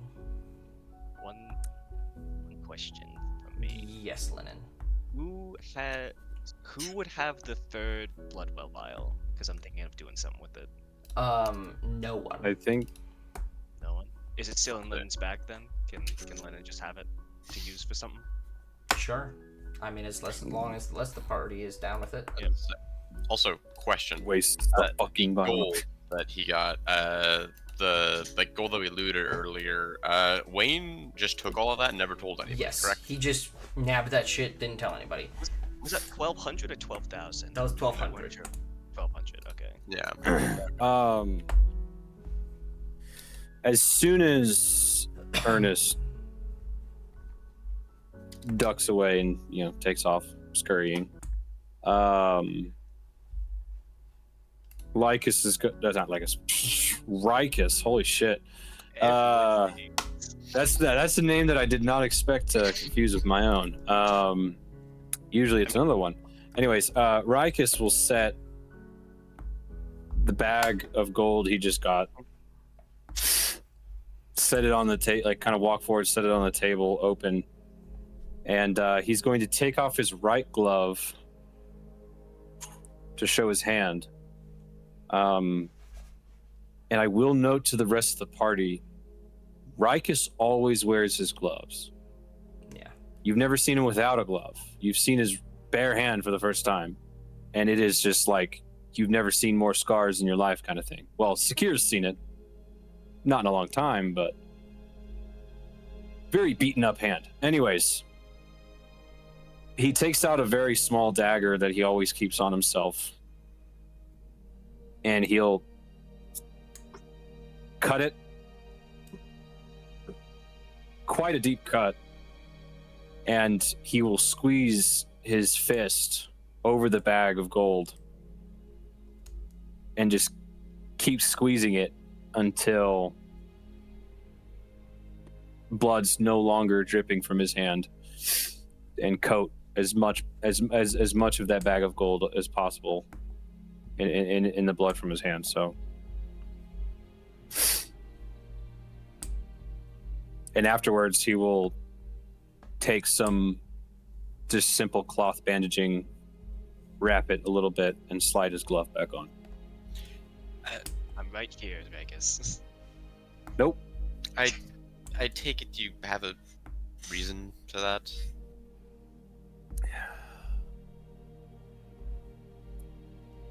Oh. This gold was paid for in blood. Therefore, it will be marked with blood. It'll probably be used. to Military pay for taught you some weird crap. In Sakir's case, it'll probably be used to pay for blood. Well, most gold is paid for in blood when you think about it. But at this point, Leo will turn to Craven, as this was something I meant to ask back in the Vox camp, but the sight of Pax's body made it leave my mind. There was something I took from one of the members of the party around Vicious. It was a heavy crossbow sort of configuration with Yes, lightning one of the obsidian ox throwers. that's the name. We faced them often in Dan. Yes. Yes, I was wondering if I could have it. It just didn't really seem like a good time to ask earlier, but I wanted to ask. You took it off of his corpse, didn't you? Yes, but no, there was another Vox man who got into it first while separating everything, and I said that I would ask him about it. It matters not, Leopold. While I appreciate the sentiment, uh, we of the Kravis Guild were not as much now, but were adventurers very similar to yourself. Those who get the kill get the spoils. We were not there for the fight. Well, in that case, well, do you have any plans for while you're here around Revena? My intent is I am going to be hip to hip with Entrati, Lycus, Ernest, and this Everthar fellow to try and get a full perspective of what the Inexorables look like, especially dealing with what will be occurring during the Festival of the Rise, as I know there are many important meetings and possibly some things that could be considered fun.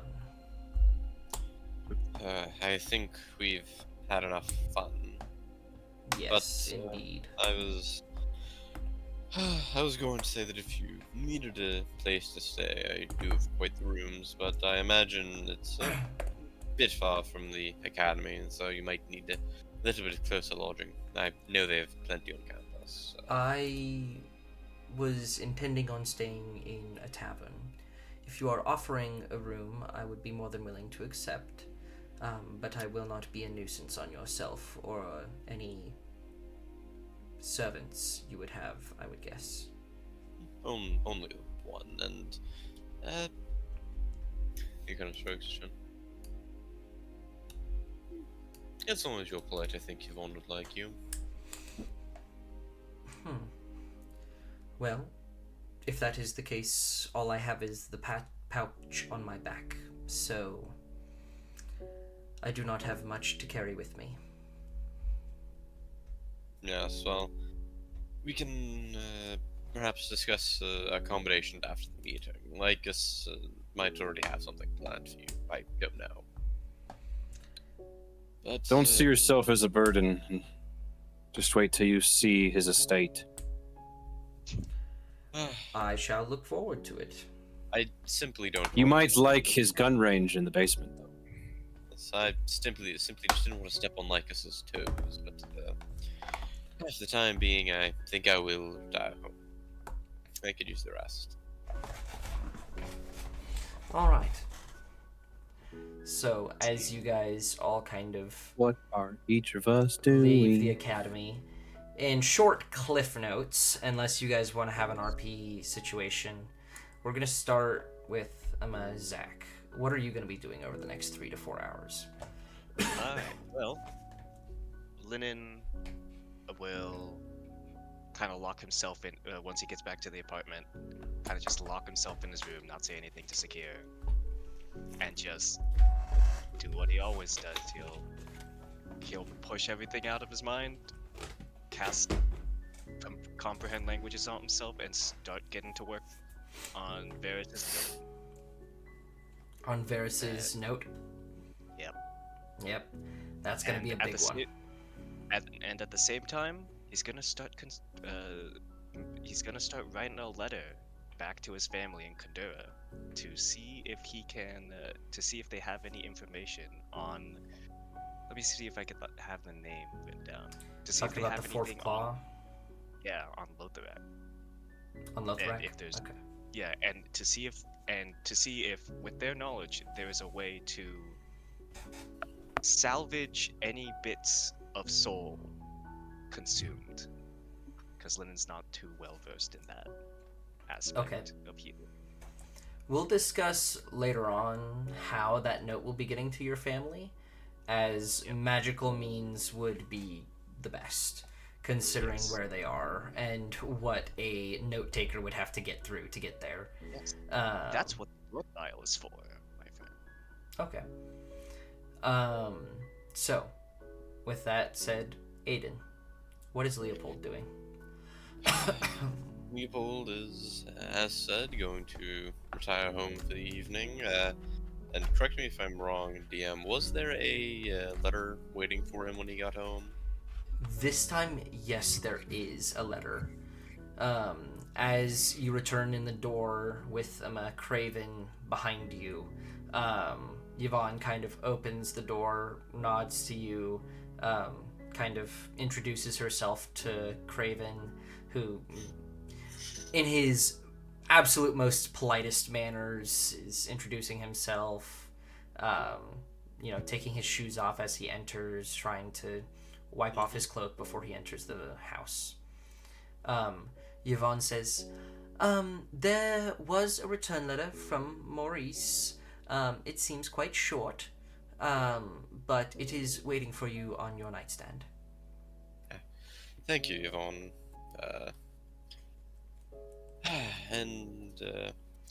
I'll tell you what, Craven. I'm sure you'll probably need a few clothes and other such things while you're here in Rebadan. I don't know how long your stay is. If we've got the time before the need to meet for the Academy of the Dawn, why don't you go ahead and get that handled now? I will do so. I saw a few shopping spots on the way through. I have a few changes of clothes, but I think some better attire would be best for the festival that is upcoming. Of course. And do you need any recommendations? Any need me to support you? Any money? I don't know how to roll with them. I am doing fine for myself. I will return in an hour or so. He kind Wonderful. of puts his cloak back on, shoes back on, kind of courtesies slightly as he exits the room. Yvonne says, "Another stray dog you've brought into the house." And this one is an official guest of the Inexorables. He's from the So Volkswagen South. we're the home of the Inexorables. We house visitors now. Well, I was offering him shelter out of courtesy, and to be honest, I was hoping that Lycus had already made accommodations. But sometimes my mouth gets ahead of me when I have my mind on other things. Well, for being such a smart young man, you are often quite stupid. I To said also I was note, smart. one of the other I'm stupid smart friends, Theobald, will be here in the morning, as he does intend on joining us for the Festival of the Rise. That's wonderful, Yvonne. I think I should probably let you know ahead of time. I might need to be alone with my thoughts this evening. That is fine. Would you like me to prepare some of the comfort foods? That would be nice, and definitely some bottles of the good stuff.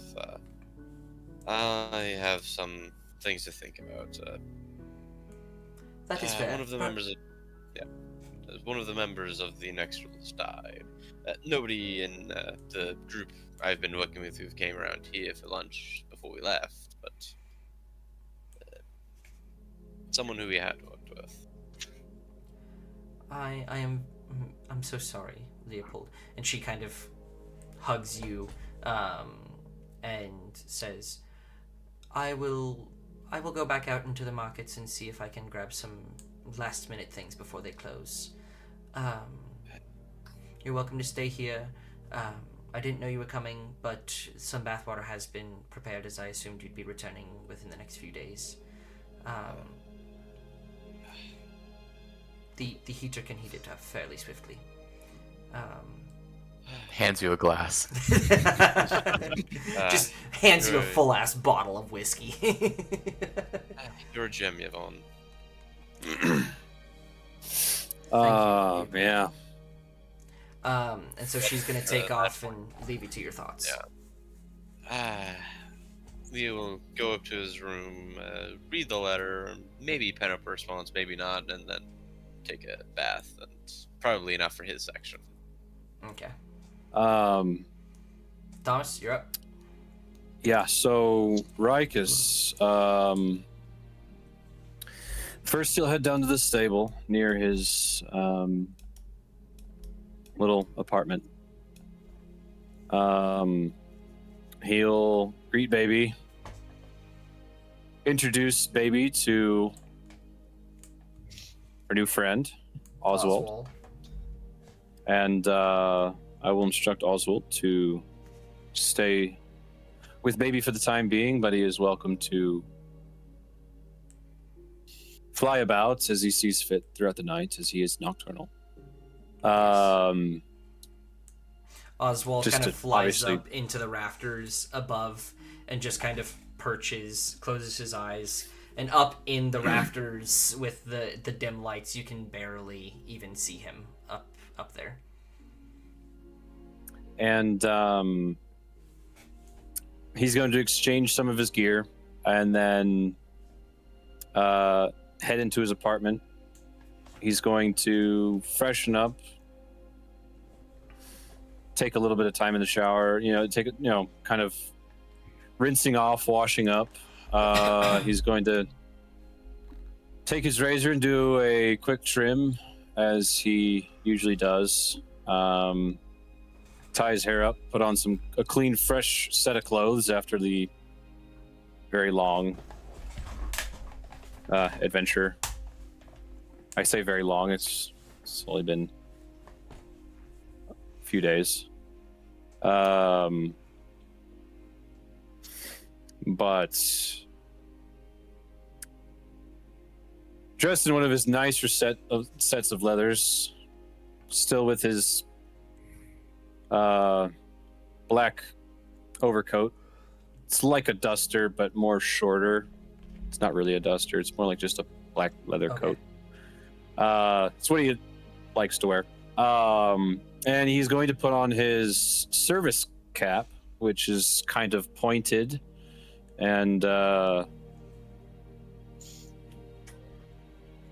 you have a pipe? hold on. James is saying good night. All right.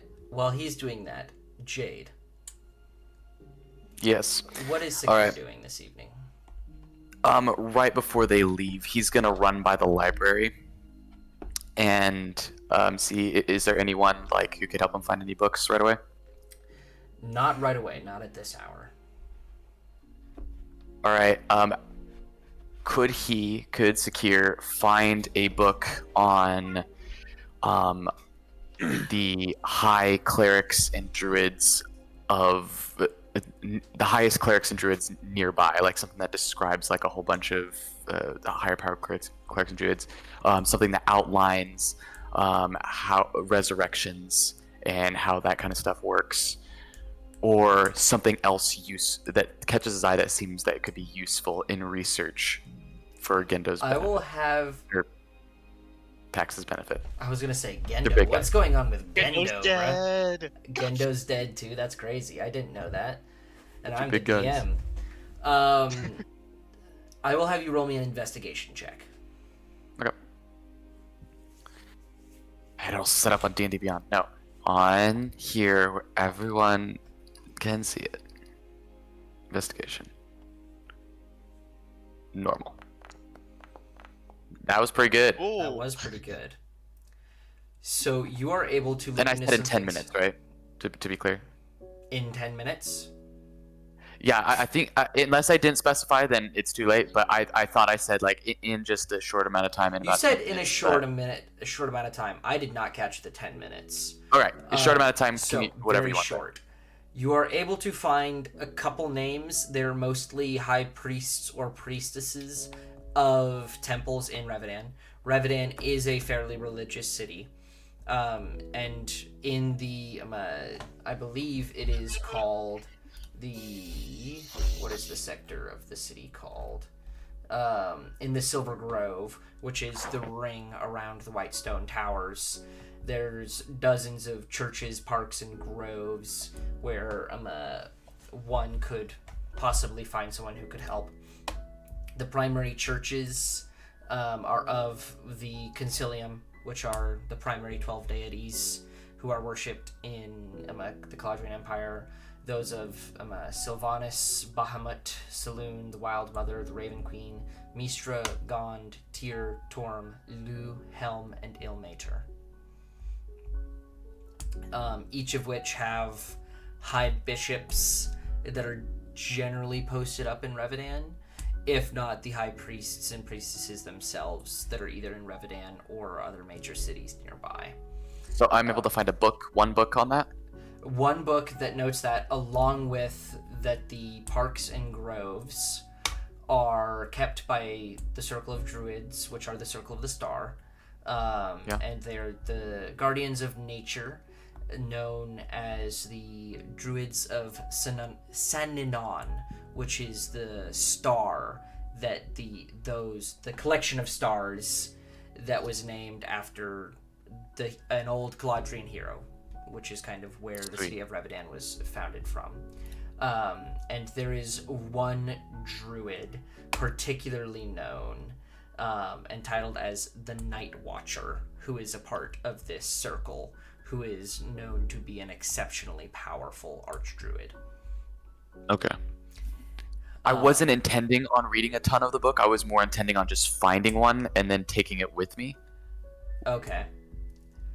They don't really allow that if you're not a member of the Azure Sky Library. This is a you read. But no one's there, you said. I didn't say no one's there. There's still a check-in. Like, you still have to be checked into the library. Okay. And the fact that I'm also kind of dodging the fact that Lennon has been there every time you guys have gotten into the library, and it's him who's gotten you into the library. I'm allowing you to do this out of the kindness of my heart. Okay, thank you.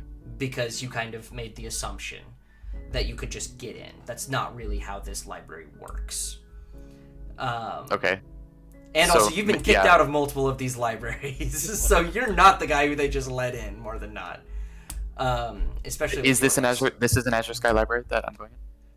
I mean, you're in Revedan, and you said, "I'm going to the library." I thought there was a library like in the school.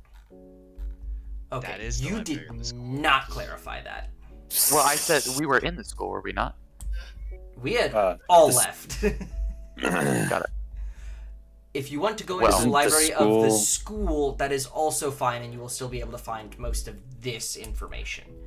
However, Yeah, I would say for you that they would not let me, like, straight up. Okay. Based on the power level you I talked about the would right. appreciate a lot more clarification, because you just said the library.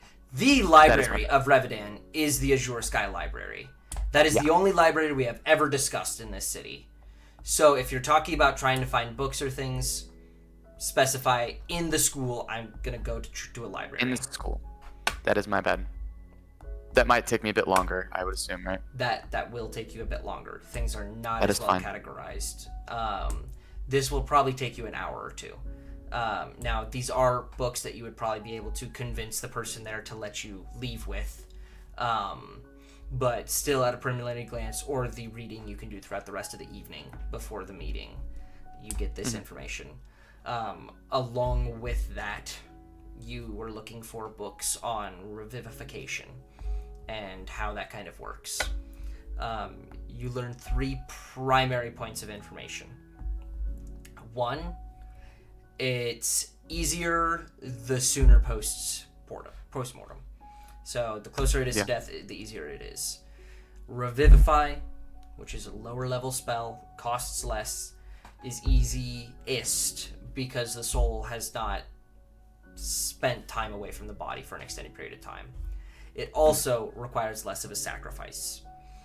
The longer a soul is detached from one's body, this is your second piece of information, the more sacrifice is required. And it is generally through a few different deities that this sacrifice has to be made to.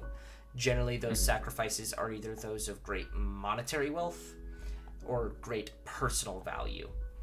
And the more things given, the greater a success. However, all of that relies on your third piece of information, which is the fact that the soul has to be willing. You could cast a 9th level spell, sacrifice hundreds of thousands of gold and personal items from your childhood, but if the soul is not willing, it will not return to the body. Right. And everything will still be consumed. Willing and capable. Willing and capable. Yeah. However, if it's not capable. Generally, the only way it wouldn't be capable is if the soul isn't there or is being actively held by some other creature or magic. Yeah. Okay. So while I'm reading this, I take it from the library. That might give me some trouble, and that's like factors into it taking like an hour and a half to do. And so I finally get home. Lennon's locked himself in his room. Few last things I want to do, because how many hours do I have? Do I only have 2 hours? You've got like an hour and a half to 2 hours, probably an hour and a half before you have to get moving. All right. So yeah, I go ahead. I'll make some food. I'm gonna just set some next to Lennon. I tried to keep it as clean as possible. You're gonna look there, and there's gonna be like a drop of blood, and that's it, which is impressive for secure. And Linda hasn't even let you in the room. Lennon's door Knock, is knock. locked. Knock knock. You hear a clang No by answer. the bottom of the door. No answer. from Linda. So yeah, he brings the food into his own room, and then setting up like a quick and dirty science setup while he's reading the book. He's just pushing things together, sticks a wire thing into a block. I don't care if this impedes the reading too much. You can just tell me things that I don't know, because as Jade, I kind of knew a lot of that already, but as Secure, he'd have to learn that anyway. But eventually, in the last like 20 minutes or so, he's going to take the dagger and he's going to put it on the stand. He's going to move the blood tank over, and he's going to take like swabs, and he's not going to put it on the dagger yet, but he's going to like take some and put it down and let that settle and coagulate. And he's going to take the parapet of wound closure and set it down, and then he's going to take a third one. And this time he is going to take a little bit of blood, like a thimble full of blood, and he's going to put it on the dagger while his finger is resting on the handle. Does it run off? It runs off. The blade does not consume it. Perhaps it must be fresh. So he's gonna put the blood down. He's gonna smack the blood.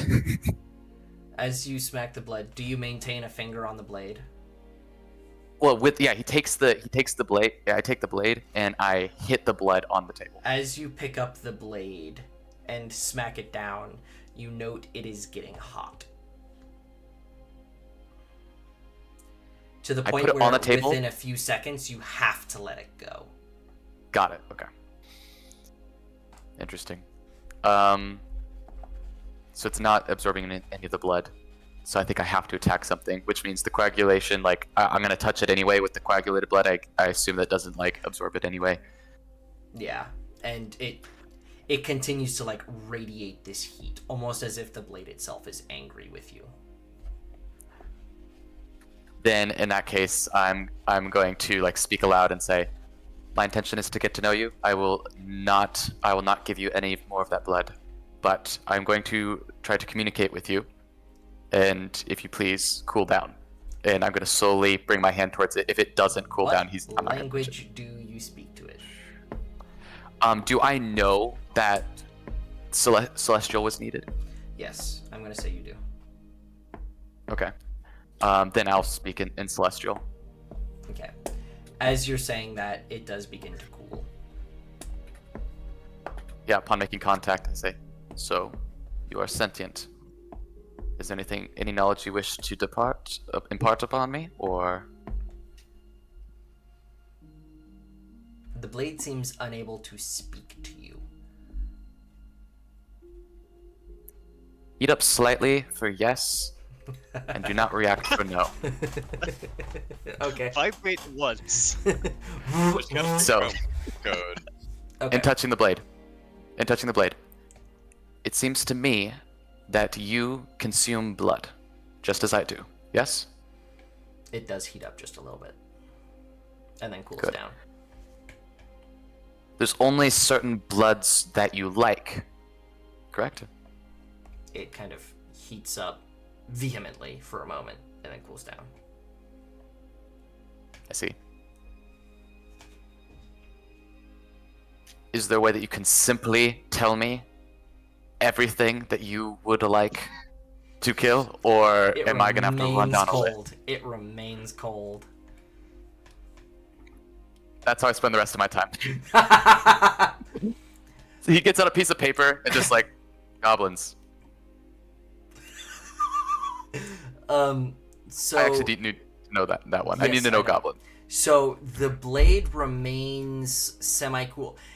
It seems running down the list that it has a vehement, vitriolic, passionate dislike for fiends and undead, and would love that blood more than any other.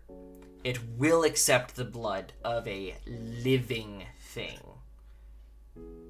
So it does Outside like of warm up for like tons of different mortal creatures, goblins, humans, Yeah, stuff but like if that. you but say, it like- really warmed up. If you say like Warforged, it stays cool. If you say like, I don't know, or like something that does not have blood, it stays cool. Cool. Well, I'll say, very lucky for you. I happen to know quite a bit about the two things that you hate the most. What do you think about Fae, though? Because that's my third specialty. It actually remains fairly cool. It does heat up just slightly, but it seems to have no feelings one way or another. I see. Alright, now it's about time to go. I didn't even get to cook any more of my beverage. You don't like the blood, but I do. Well, I don't. Long story. I'll tell it to you later. Put in the sheath. I'm actually curious. In this case, would you have been cooking out of necessity, as in you're pretty much out currently? I have a flask left, which means that by the end of... Not today, so I'd say in about a day, so tomorrow evening I'll be out. I have a flask left. Okay. That's why I had to get new materials and stuff. Okay. So, Thomas, we're going to quickly cycle back to you, as you were not quite done, but you were just preparing yourself. You introduced Baby to Yes. Oswald. Yes. What all else in a swift summary, then we'll get to Wayne, and then we'll close out for the night. Yes. My apologies. So, what I was intending to do afterwards, getting dressed in some nicer clothing, putting on my cleaner set of black leathers, and then adorning my service cap. Just think like a Robin Hood looking pointed cap. Okay, continue. That was just due to the. Anyways,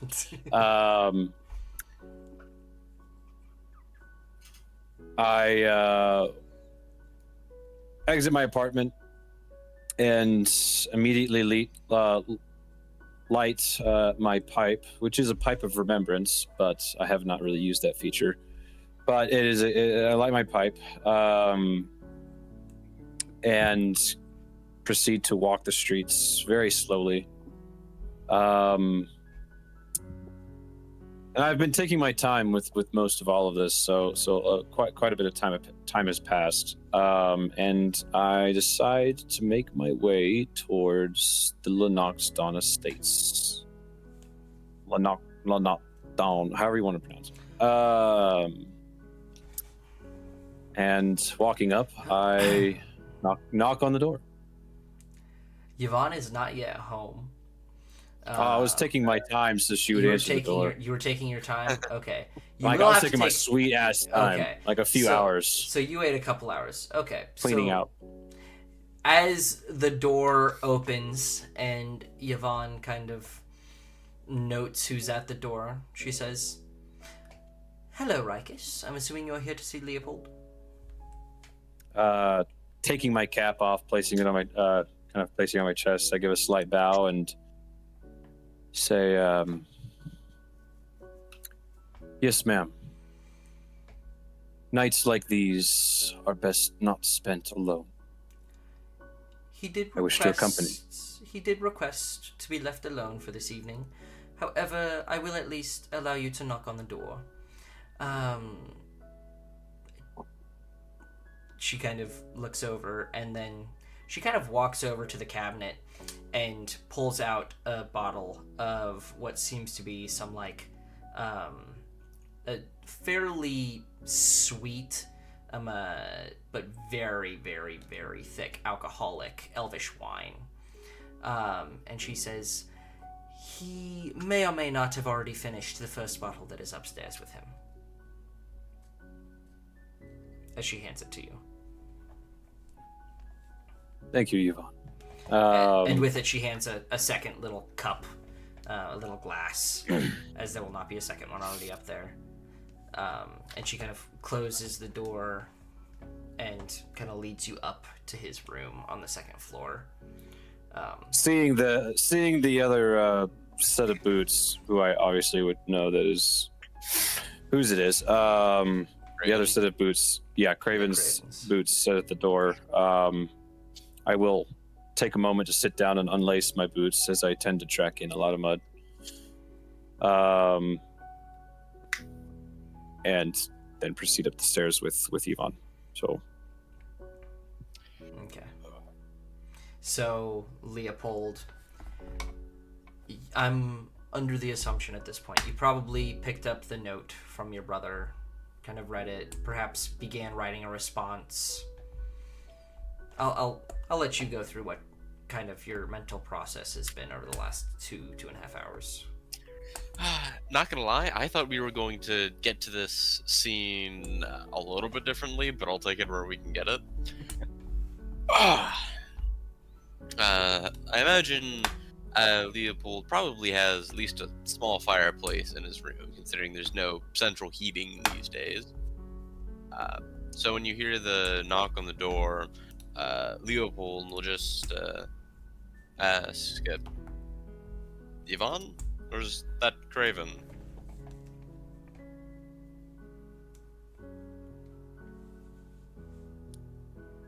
Leopold is Rikus. Rikus? Rikus, what are you doing over?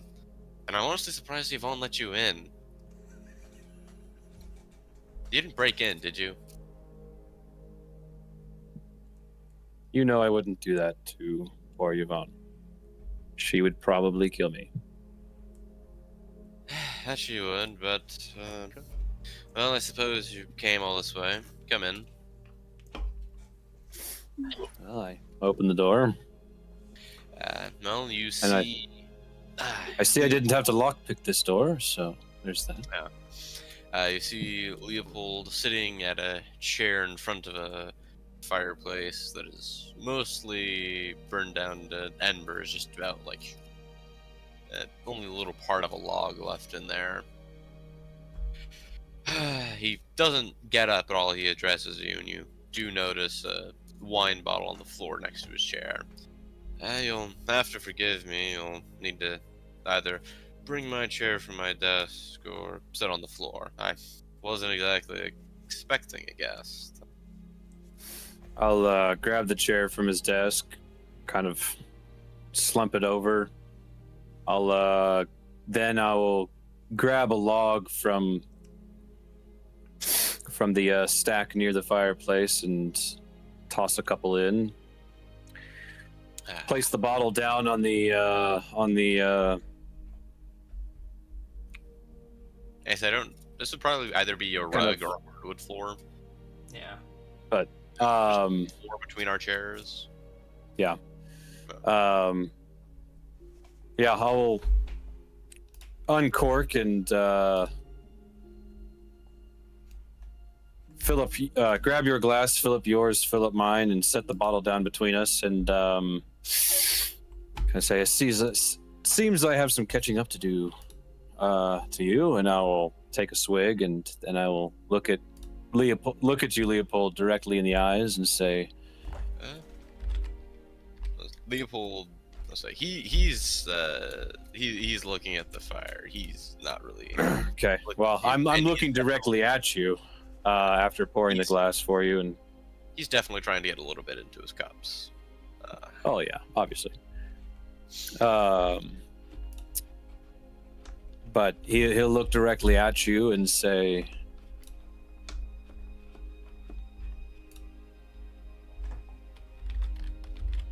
"This is not my first experience of loss.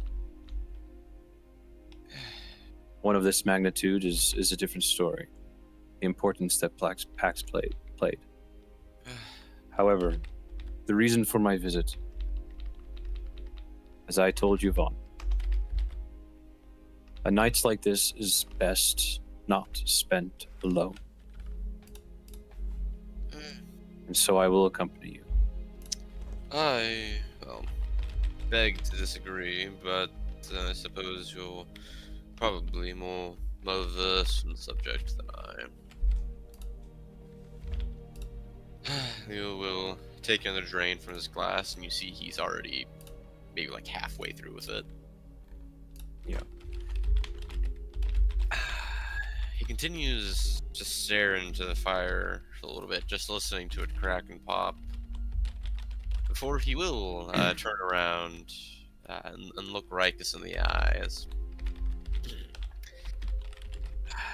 You know, Rikus, I was doing some thinking, and he will pick up the empty wine bottle on the floor next to his chair, and this might be partially, well, maybe perhaps fully responsible for what I'm about to say, and in the morning I might come to regret this and think it was a terrible idea and ask you to forget it all. I'm gonna hold up my hand for a moment and say, the death of a friend affects everyone differently. But knowing how you are, and how those who I know who are like you, company is the best thing in this moment. You may indulge in anything you wish. There will be nothing held against you.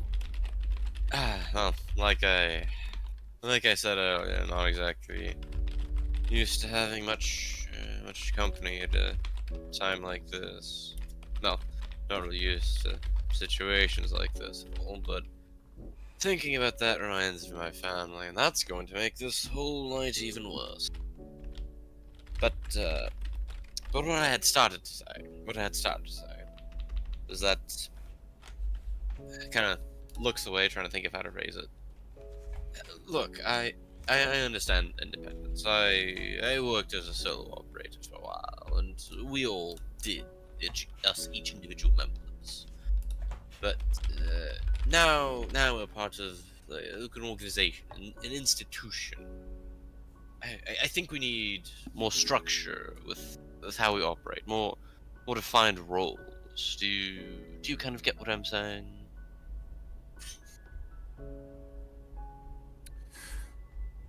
Coming from a very structured lifestyle for the last, well, shortly after I came to this plane, yes, I do understand.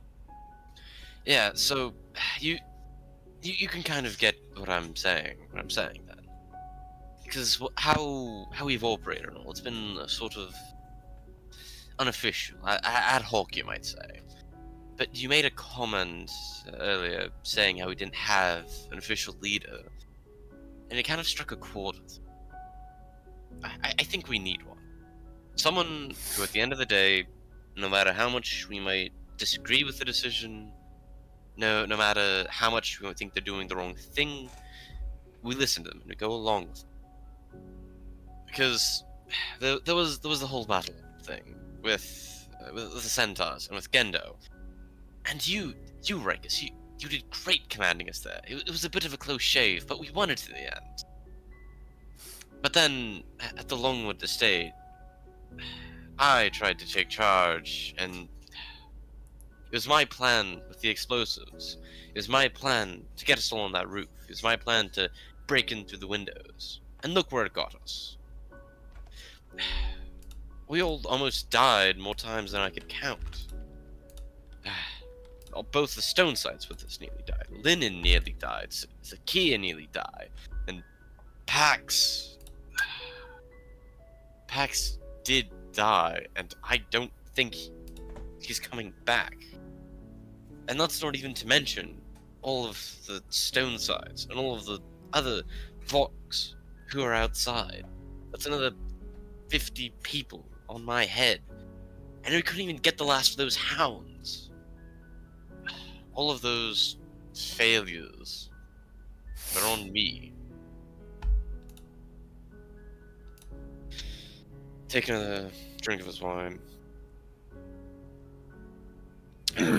That's why I think you should be the official leaders of this squad of Inexorables, whatever we might call a little subdivision.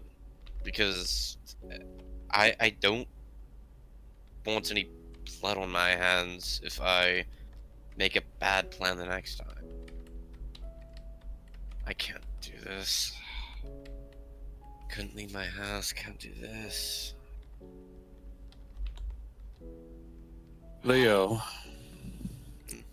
the only thing inexorable about our team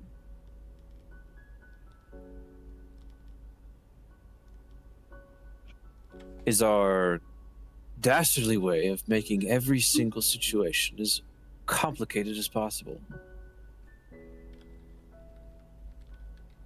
And it baffles me to no end the successes that we've had given the circumstances and the everything that our team brings to the table. You are correct. There is next to no organization in our planning, next to no organization in our structure. There is no defined roles. Sometimes that has its downsides, but it also can be a blessing. The weight of leadership is something that I wish never to have to bear again. However, if I am chosen, as this is a discussion that we can have as a team, I will not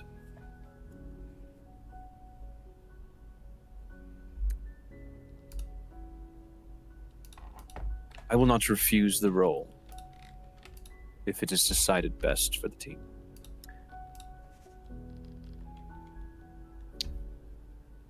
As for the plan on the Longwood Estates,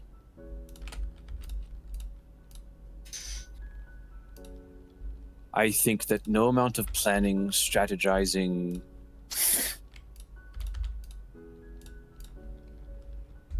sneaking in and out, trying to get layouts, trying to get intel, no amount of planning could have prepared us for what we were walking into. And I believe that was something that was very clearly just outlined by Sentinel.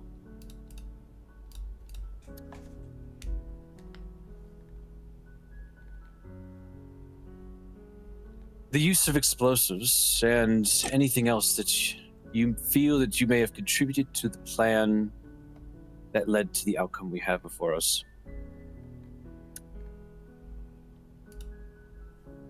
is no more your fault than it is mine. And it is no more my fault than it is Wayne's, Sakir's, or Linen's. Because ultimately, at the end of the day, in the Inexorables, we are a team. We function as a unit. We all agreed to follow along with this plan.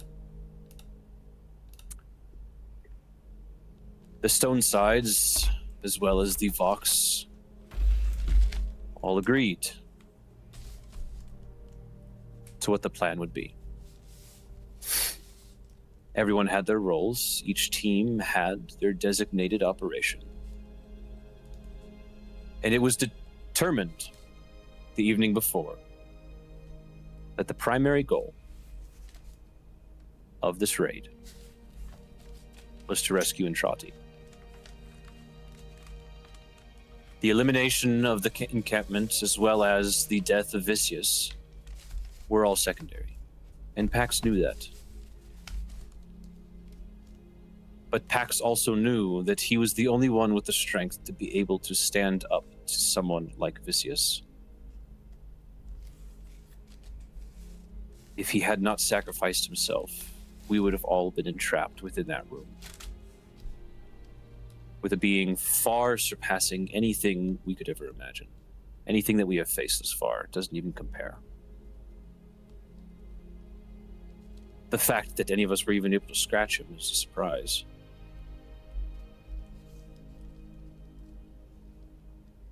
The weight is not yours to bear alone. Everyone can sit here and think about how they could have done things differently, how things could have went if they just thought of a better plan, or someone spoke up a little sooner, or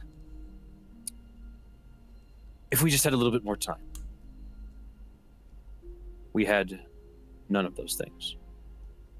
We did what we could with what we had. And sometimes that is all we need. But we did the best that we could. Everyone excelled in the areas that they excel in. Everyone used their skills to the fullest. The willingness of each member of this team to sacrifice themselves for this mission is something that I cannot say of even many that I served with.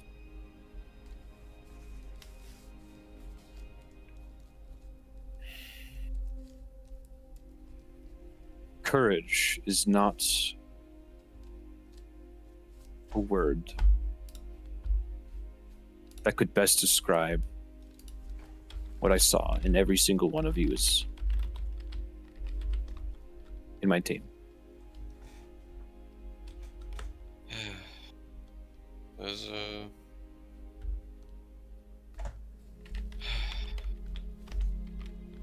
are quite inspiring words, but can't help but feel like words are so easy compared to action.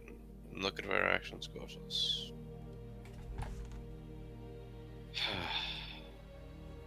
Our actions were to rescue Intrati, and that mission was a success. It came at a great cost.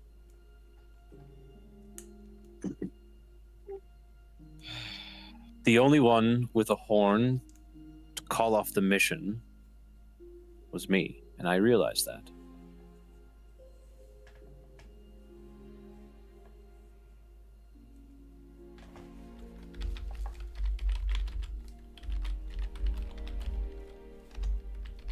But at the end of the day, Pax knew what he was doing. Pax knew what he was walking into. And he had every right and every option and every chance to walk away. But he chose not to.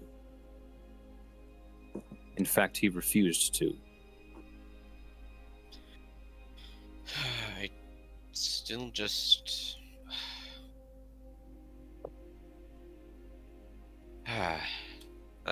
Leo looks down, looking at his hands. I can't help but see blood on these hands now. I know perhaps it's a bit of a funny thing to say with all those vampires spawn we killed, but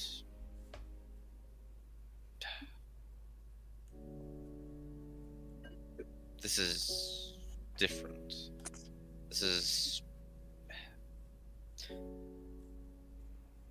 Pax was so much stronger than all of us, and you are right when you say he was the only person who could have done that job. But I can't help but feel like the Inexorables as an organization has lost something because of my action or inaction, however you want to phrase it. And I know Pax knew what he was getting into as well as the rest of us, but that still doesn't change the fact that I feel like I should be able to do something to help him somehow, either replaying events in my head or trying to think of something I could do now, but there's nothing. Reich is just going to reach out and refill your glass, setting the bottle back down. He's going to take off both of his gloves looking at both of his hands, and say,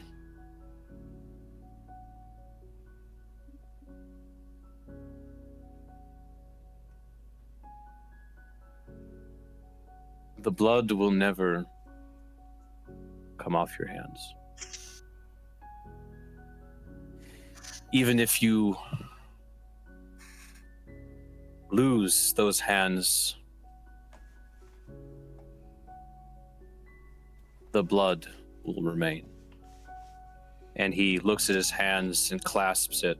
And if Leopold, if you're looking over, one, you'll notice the bandaged one, his right hand that is bandaged, that looks more fresh and is still bleeding some. On his left hand, you see a completely wooden hand that you would recognize as an artificer as an artificial limb.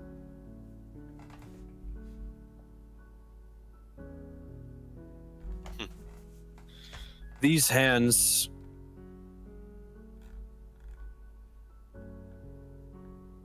have shed more blood, both deserving and innocent, than I would have ever liked to know.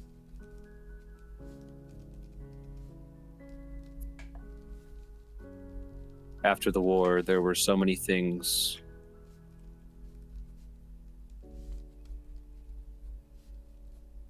so many orders that I followed.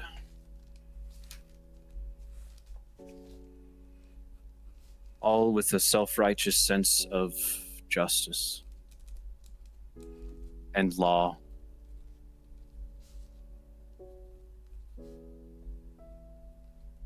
I did the dirty work because, well, I was one of the ones who was willing to.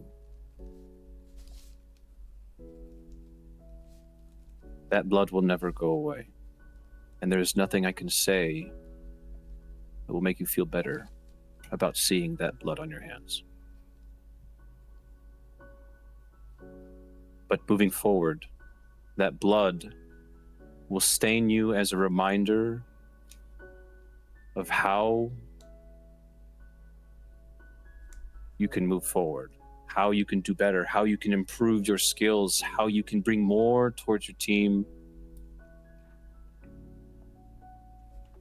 Every drop of blood on these hands is a reminder of how I need to move forward. Leopold, you need to move forward. And keep packs on your hands. Move forward. Huh?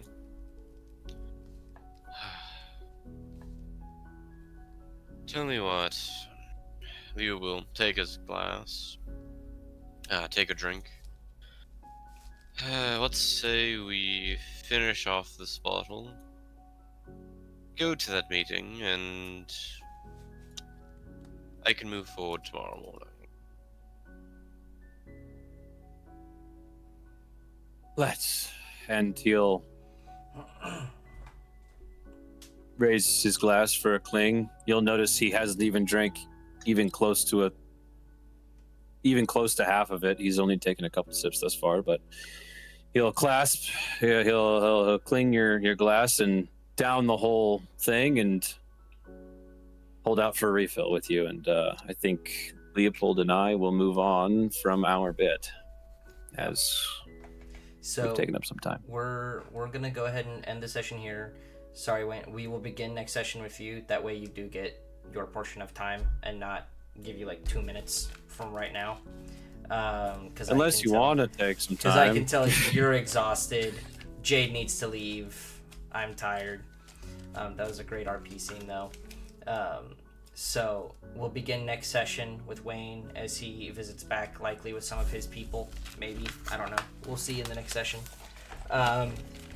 I will make note to last moments the other identified items. Aiden, if you want to list these down or make note of them, are the neckband of mystical guises, and the Tiara of Glamour. And we can figure things out as they go. I will get you that note from Maurice sometime this next week. Gentlemen, it was a fun session of a lot of RP, and we're probably going to have at least one more of those before we get back into any action. So... We got Rikus Lore, dog. We finally got Rikus Lore. All right, gentlemen. It Holy was crap. a good evening. I'm going to end the recording. And it wasn't